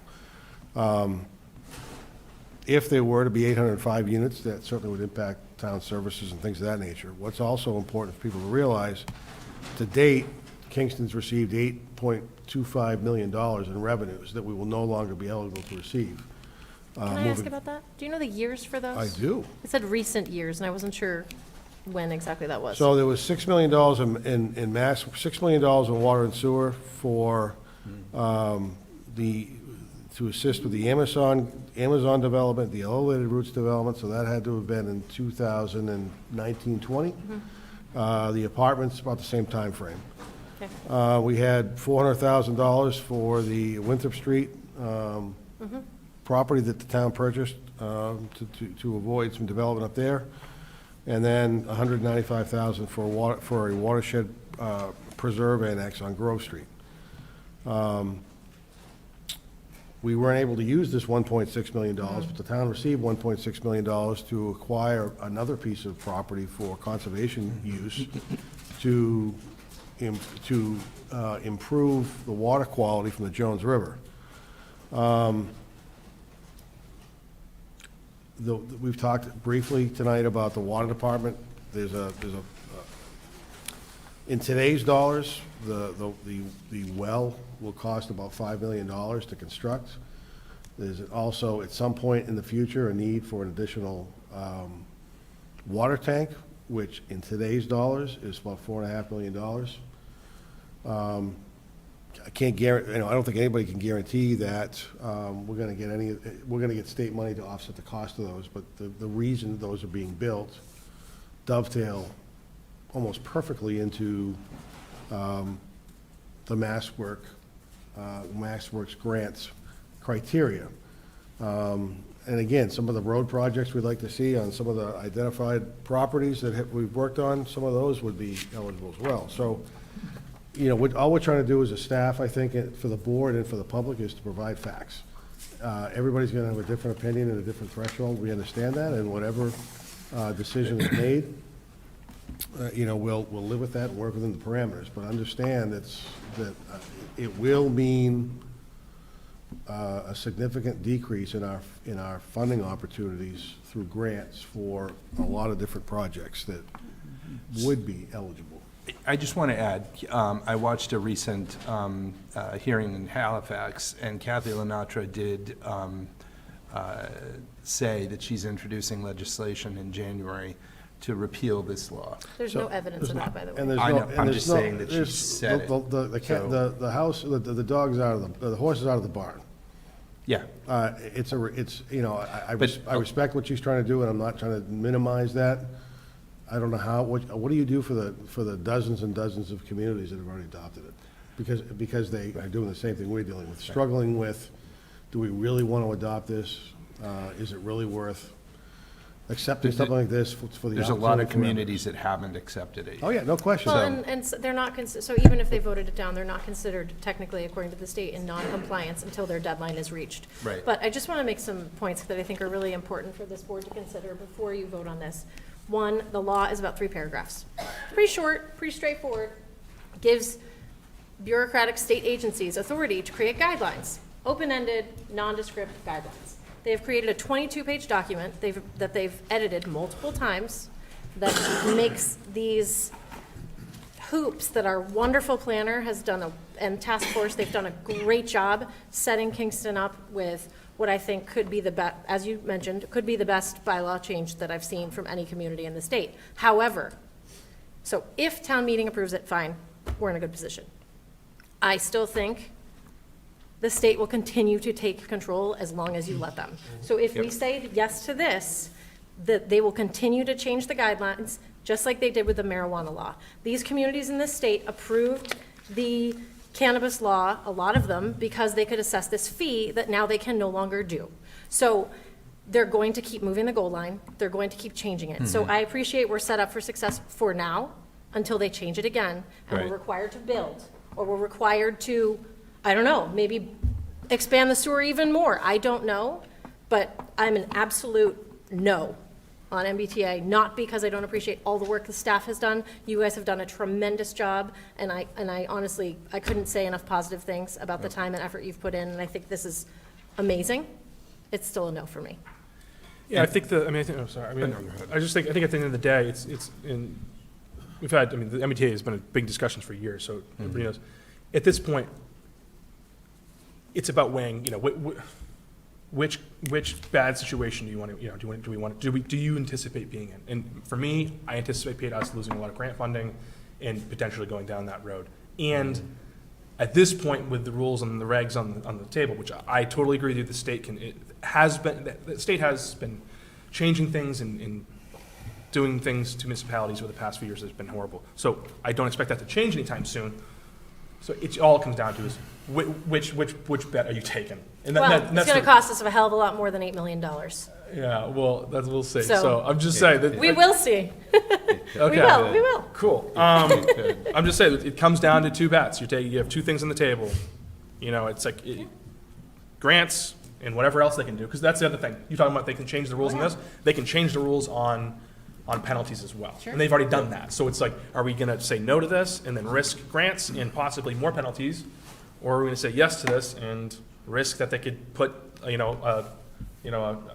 there? They could run anything they want, right? So it's really a decision of 2 bad decisions.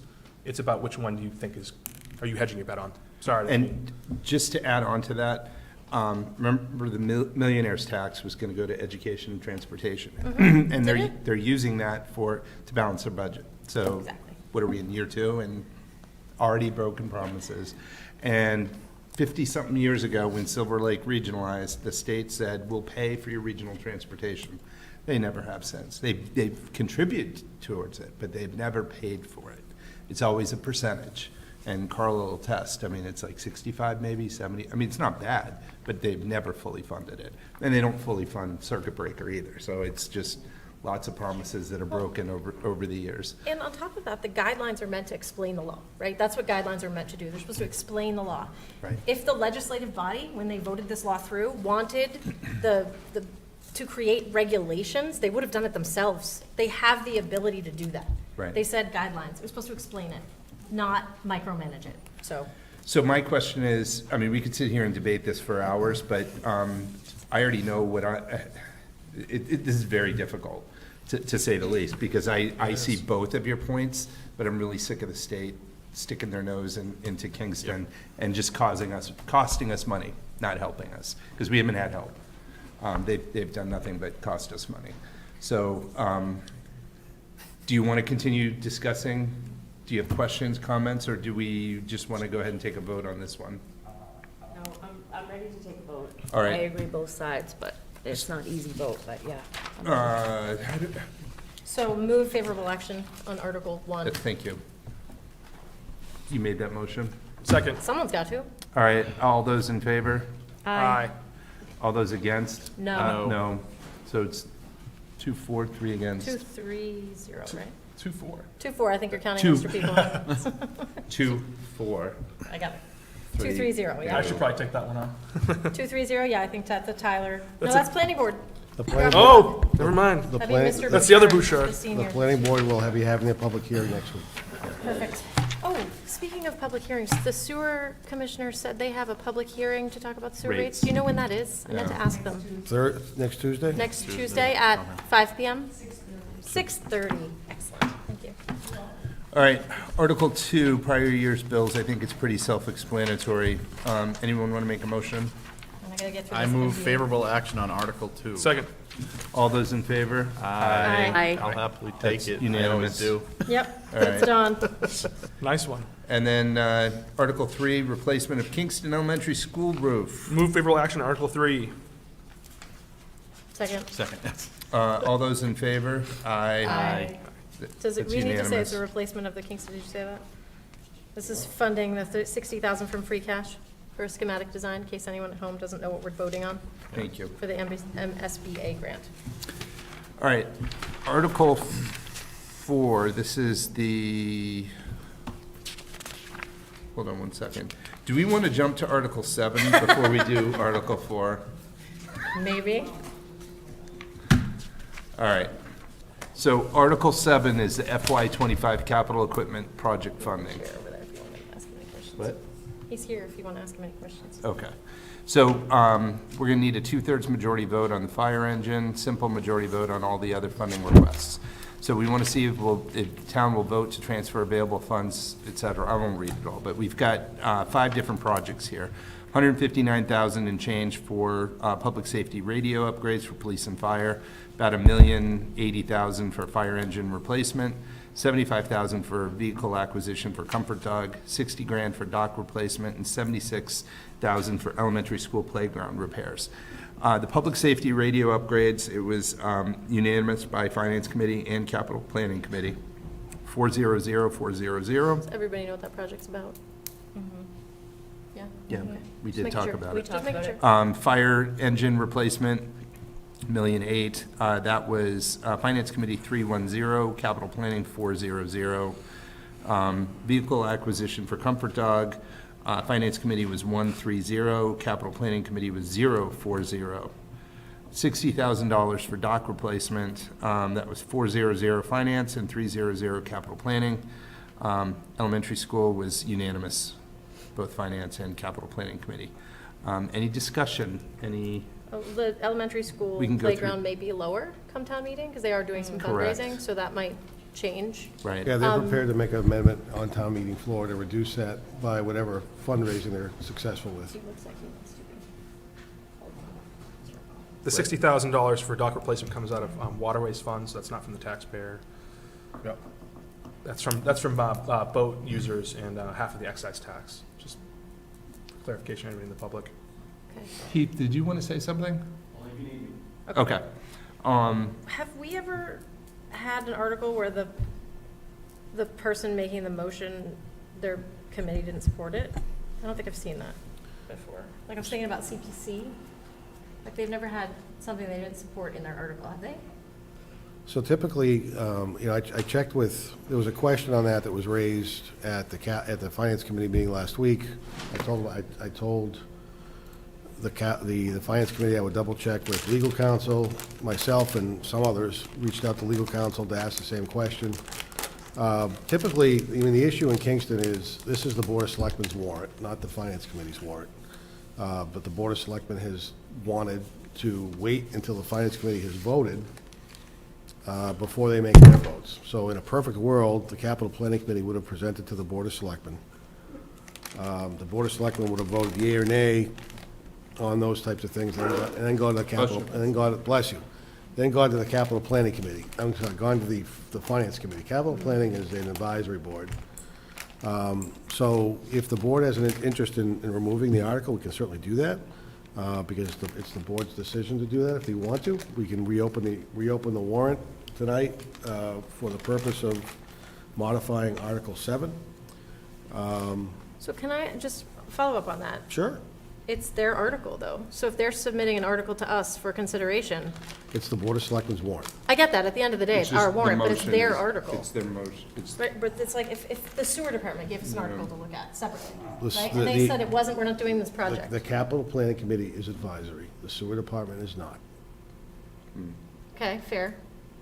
How about finance committee then? They're Finance committee is advisory. not advisory I either. think we're jumping ahead. Why don't we just vote on these 5 things separate and then figure it out? I think it's weird, that's all, because it's their article, but I get that it's our warrant, but it's still their article. So I guess what I'm trying to say is the board could, if the board voted not to support it after capital planning came to this board, you would have removed it and not gone to the finance committee. That's the proper way to Say do that it. again? If the capital planning committee had come to the Board of Selectmen, Right. presented their article, and you said you agree and you want to remove it, you could have done that. The challenge is, frankly, is that the board has not wanted to take a position on any warrant articles in the past until that's the this finance committee has. I don't think that's true for this board. I know there was members of the past that It's felt true, that way. it's true since I've been here. I'm happy to look at any article that we have come to for us. Pete, you wanna? Thank you. Save us. Keith Emberg, 214 Indian Pond Road, Chairman of the Capital Planning Committee. I disagree with the town administrator. A few years ago, there was a request to replace flooring outside of this office and the town administrator's office and some other places. The vote was 2-2. It did not go on the warrant. It did not even make it to Finance Committee. There are a number of requests every year that appear in a column on the annual capital improvement plan, where the town administrator suggests that we do not fund it. We still hear the requests sometimes. A few years ago, we brought on a brush breaker truck for the fire department against that recommendation. That appeared on the warrant because we voted for it. We've also had a request to enclose the porch or the patio on the Council on Aging with glass to turn into a room. I don't even think we took a vote on it, and it didn't go to the Finance Committee. So by precedent, this is incorrect. Our bylaw, and I understand it's your warrant, I understand that in the past you may have had capital planning committees that had a rough dynamic with the request, a department head who was making requests, and there might be a reason to step in. At this time, though, I don't see that. This is not the way we've managed it in the past. We've had, our bylaw says that we move a warrant article made up of our recommendations. So I would say this, if you think that we've made a mistake, we can discuss that. I would actually respectfully ask you to create a separate article if you're going to move it with our vote saying we are not in favor of it, or not move it at all. I think we've done that before. When the capital planning committee didn't want something, but the board of selectmen did, they moved their own article for it. We did do Board that of in the past. It was like Selectmen moved their own article 2018. We for did it it? in like 2018. If you do this on the town meeting floor, I feel like it's going to open a bucket of worms with everyone there. I don't think you can even do it. Can I interrupt for just one second? I can, because it's my meeting. So, we're talking about process and we're really getting bogged down into this. Why don't we actually just take a vote on these 5 things and see where we are? And if we support something, we're talking about the comfort dog thing. Am I right? Pretty much, So yeah. if we're in agreement with Finance Committee and Capital Planning Committee, then nobody's supporting it. And then it would then I think we discuss what we do. If we override it and we're all supporting it, Heath is saying, let's have a conversation, or just make a separate article, which we can discuss. So, hold on one second. So, from my perspective, I've always been supportive of these things, but I also know we're getting hit with there's a lot of things going wrong with the budget this coming year. Not necessarily things are going wrong with the budget, but we don't have additional revenues. And we were already close to the levy limit last year. We're already, correct. So, We have more in capital requests than we probably have free cash to fund it. Yeah. Between special town meeting and annual town meeting. Right. So we're going to have to make cuts to the requests, and we're at a point right now where we don't even know what the total requests for annual town meeting are going to be, because the deadline is January 1st to get them in. So we're making decisions now, I hope, on level services, sort of emergency type projects, to accept something that's new ahead of something that's been on the plan for years, it's coming up this year. For instance, we have a $200,000 request for a generator for the elementary school. Their Right. current generator does not power, it barely powers the lights, from what I understand, but it does not power the furnaces. In the winter, we're going to have cold people in the schools, so there's a blackout. This project could take those funds away because we're preempting it. Or we're going to potentially be in a position where we say, there's a $200,000 generator, we're not giving that up, but since we funded the $76,000 without taking a broader picture look at the whole situation, where else are we going to take it from? And the point I made is I don't want to take it from a police patrol vehicle, because every year we replace at least 2. So it's about an equivalent cost. So we're going to have to either pull multiple things that add up to that cost, find something equivalent, or just go after like a $200,000 generator to fulfill those other requests. So I can't make a decision on that, and the committee can't make a decision on it until we've had those discussions leading up to annual town meeting. And what you're saying makes sense. So I don't know if we need to do an actual formal vote for number 3 or not, or I just had one question about that for the board. Yeah. So I know we approved moving forward with the, I know we we approved the, moving forward to grant for the family service, I'm gonna get this wrong, the professional clinician, thank you, I'm having help from the back. We never really talked about the policy decision of whether we wanted to move forward with a broader picture of a family services unit. I'm not saying we don't, I'm not saying we do, it's just we never had that conversation. And I think this item and the comfort dog itself kind of falls into that discussion, and that feels more like an annual town meeting prep rather than a special town meeting. I think of special town meeting as things that we have to do because something happened that we didn't anticipate, something came out of the blue, or we have a deadline from the state mandating us to do stuff. I agree. No, I think that, I mean, we've had the discussion about the comfort dog in the vehicle, but not, like you said, like not in kind of a wider context, I guess.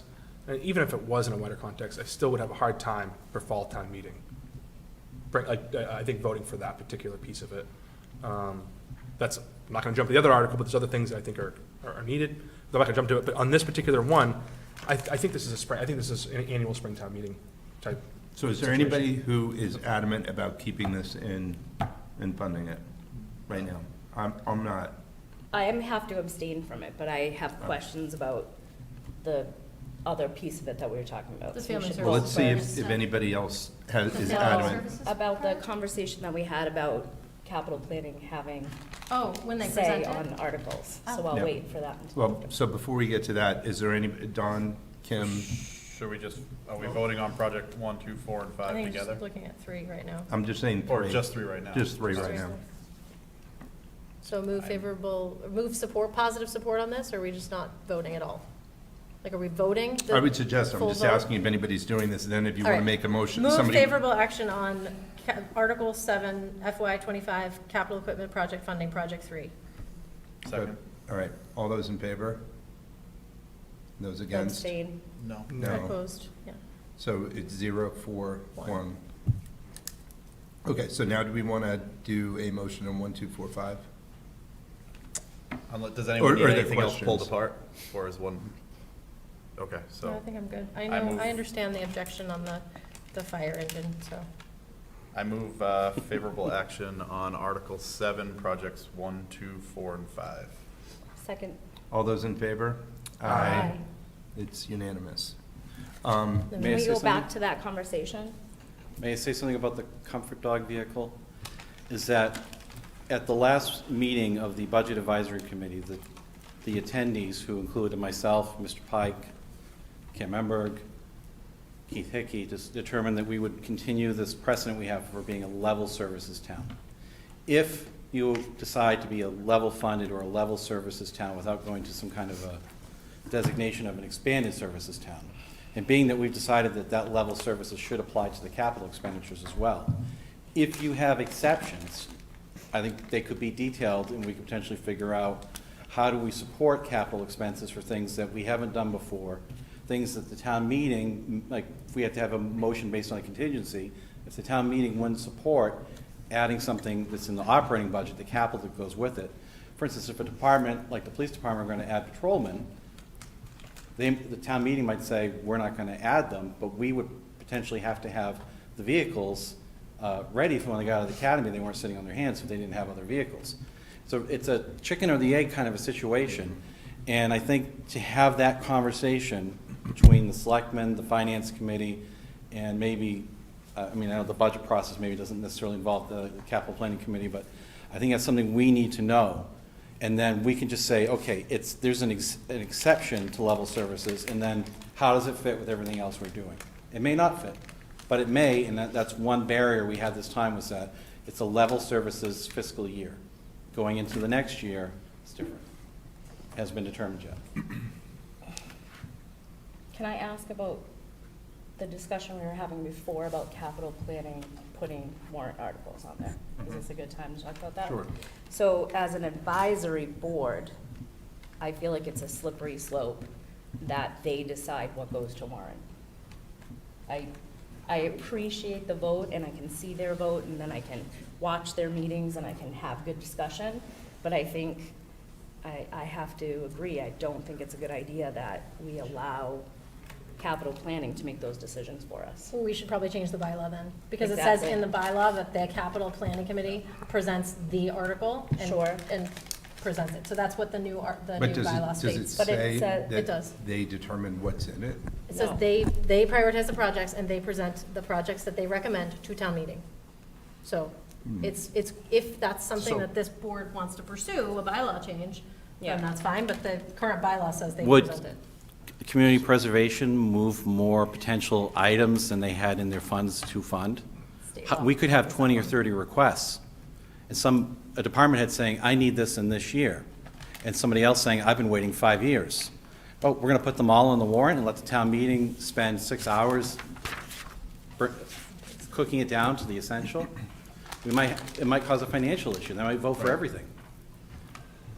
I'm not trying to take it away from them, but I mean, I think there's some other greater process there, and the reality is we're not even at that kind of a problem. No, I think Kim's right with the bylaw conversation, I think we have to look at that. But I think the missing current future. solution, I was just saying, the current solution is kind of what Keith said earlier, which would be, if we supported it, pull it out, make it our own article. That's exactly what we've done in the past, so. Right.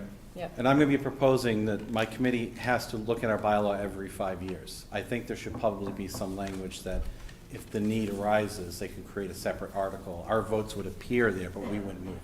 Yeah, So you can't get in the way of something. Yeah, that makes sense. right. All right, I'm going to move this along. Yep. Going back to Article 4. Real quick, did we skip 6? So we went from, Yeah, we Yeah, did. I'm going back But to can I, 4. can I ask a We gotta- question? we gotta do Clarify, 4. actually, I know, we went to so, 7, I just. Before you move on, Keith, I called Kate to ask if something was removed from a warrant article. No, I'm just letting you know. I called Kate to ask if something was moved or edited from a warrant article, whether we needed to go through the exercises of voting to open and voting to close. Because we've done this before and it's crazy how many times we open and close a warrant. And she said, for editing, because if the intent of an article doesn't change, you can make changes within it, and it's not considering opening it. You don't need to open and close a warrant. If you want to, we can, but that's what I was asking for clarification on. So are we just eliminating Project 3 from this? Yes. I mean, And then I the- support removing it. We'll have but- to edit the number at the top too, right? So the number will be 1,377,917. That's what will go forward. Okay.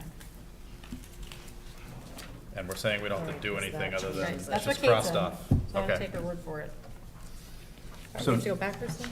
We have to go back to number 4. This is operating budget for police. Right. But this included monies in here for, and I don't see the breakdown, I don't have it readily available, but there's an item in there for Comfort Dog. So the Comfort Dog stipend is $15,600. Was that the only thing in there that's, Is that under police training? That's in salaries and the salaries and the overtime costs. Overtime? Yeah.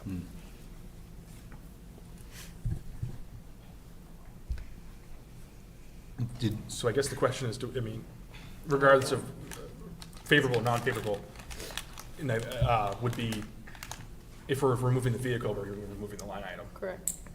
is that, like, if you don't have the You need the police? dog, you need the car, right? For the dog, yeah. Yeah, so, okay, Okay, so it'll be part of the larger discussion. right. Okay. So then, are we removing the 15,600 from the overtime line item?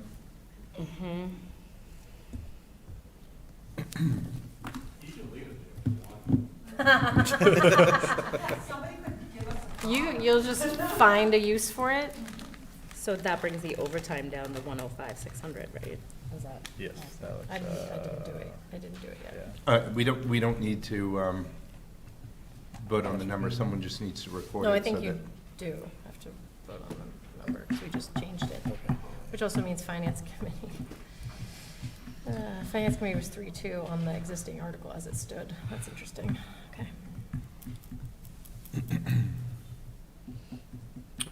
So does this Did the change two- Finance Committee? Do you guys I have to don't know. revote this now that we're pulling? I don't know. No, okay, he says no. Post the warrant tomorrow to meet. Oh, excellent. So, Okay, so we now- gotta move forward. So do I have a vote on Article 4?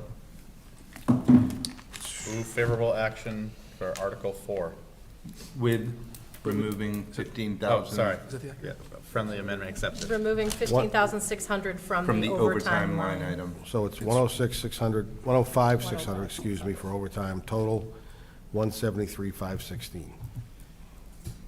All right, do I have a second? Second. All right, all those in favor? Aye. Aye. Abstain. All right. No. You're Sorry. no. Okay, so it's 311. 301. 311. Yep. Okay, Article 5. Somebody has to move it. I'll move it. Oh, hold on. The Article police, oh, 4. the police one? Yeah. Tyler, you already have one. No, I don't have one. You already have that? Oh, no, No, right. yeah, is that's that- planning. Right, Tyler, okay. Okay, so Article 5. Move favorable action on Article 5, engineering and related costs associated with a new municipal water department well. Also, that's $1 million. Do I have a second?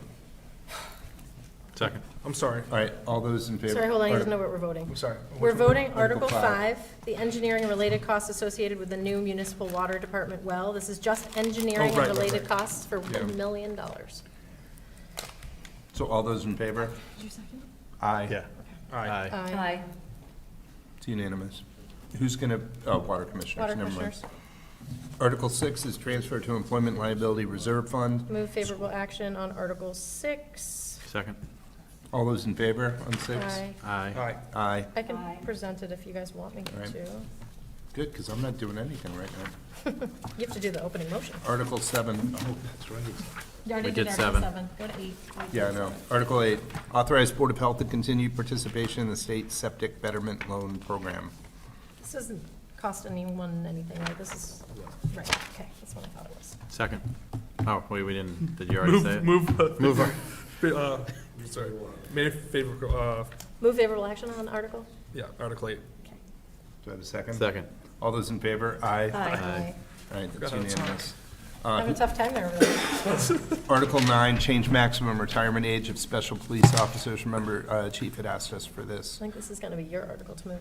Me? Yeah. Okay. Move favorable action for Article 9. Second. All those in favor? Aye. Can I ask a clarifying question before I vote on that one? Sorry, Chief. I just need to know if I can vote on this article. This isn't going to affect me for any time soon, correct? Unless there's a real quick retirement, then the Okay. answer's no. mean, I if just you- wanna you make could sure. always- I mean, they have a positive vote, so you This can always means, abstain if this you means want your to. husband has to work until he's 70. Yes. No. Okay, So I are just we- want to make sure. Did you decide to vote or abstain? Yes, I will vote. Okay. So that's a That was a 5-0, strong I yes, so think. can we say 6-0 on that one? Yeah, We he do. gets extras. Okay. Who's taking that? 5.5. I'll do it. Yeah. Article 10, amend the Town of Kingston zoning bylaw for residential development scheduling. Move favorable action on Article 10. Second. All those in favor? Aye. That's Do planning we- board. Was 9? Eric. Oh, Aaron, okay, sorry. Well, unless you want it, Don. Nope. Missy, you didn't get to do one. Oh, my gosh. Chief, I'll that's just so need you sad. there to, if do people mine. ask questions, because I'll be like, I don't know. Trade to nothing. Actually, I think it's pretty straightforward, so. Anyways, Article 11, FY '25 wage and personnel bylaw amendments and compensation schedule. Move favorable action on Article 11. Second. All those in favor? Aye. Aye. Sorry. All right. Can Article, we just move favorable action on 12, 13, and 14? No, we don't. Actually, no, I have a question on 13. so on 12, 12, Yes. yes. sure. Move favorable action on Article 12. That one is related do I have a to second? conservation, yeah. Second. All those in favor? Aye. So on 12, I mean, sorry, 13, does anyone have any additional information? Why are we going from 7 to 5? I thought waterfront just committee getting was. They just can't simply get a quorum at 7. Oh, okay. Because I was like, that's one of the hot committees to join. People love joining waterfront committee. Yeah, it was a blast for all those years. Do I have a vote? I mean, All right, that's fine. I just wanted to make sure because I thought that was surprising. We have a vote. Move No, favorable action on motion. Article 13. Second. Second. All those in favor? Aye. Aye. All right. Move favorable action on Article 14. Second. All those in favor? Aye. Aye. Aye. Aye. You're slow. That's it. We could have done that. Do I need to, I think I need to sign this. We have the main one that needs to be signed. Okay, They'll be legal, so. You can still. okay. All right, so do I have anything else here that I'm missing? We jumped all over the place here. All right, so our next meeting is November 5th, 2024. No, it's not. It's next Wednesday with school committee and finance Thank you. committee. Which is the In this room. 20 What was the And time not again? in this room. What was This it- What room. was the time again? 6:30 PM. Thank you. Because it works really well for some members of finance committee. But our next regular Board of Selectmen meeting will be November 5th, 2024. Does anybody have any comments before we motion to adjourn? Second. All right, all those in favor? Aye. All right. Adjourned at 9:28.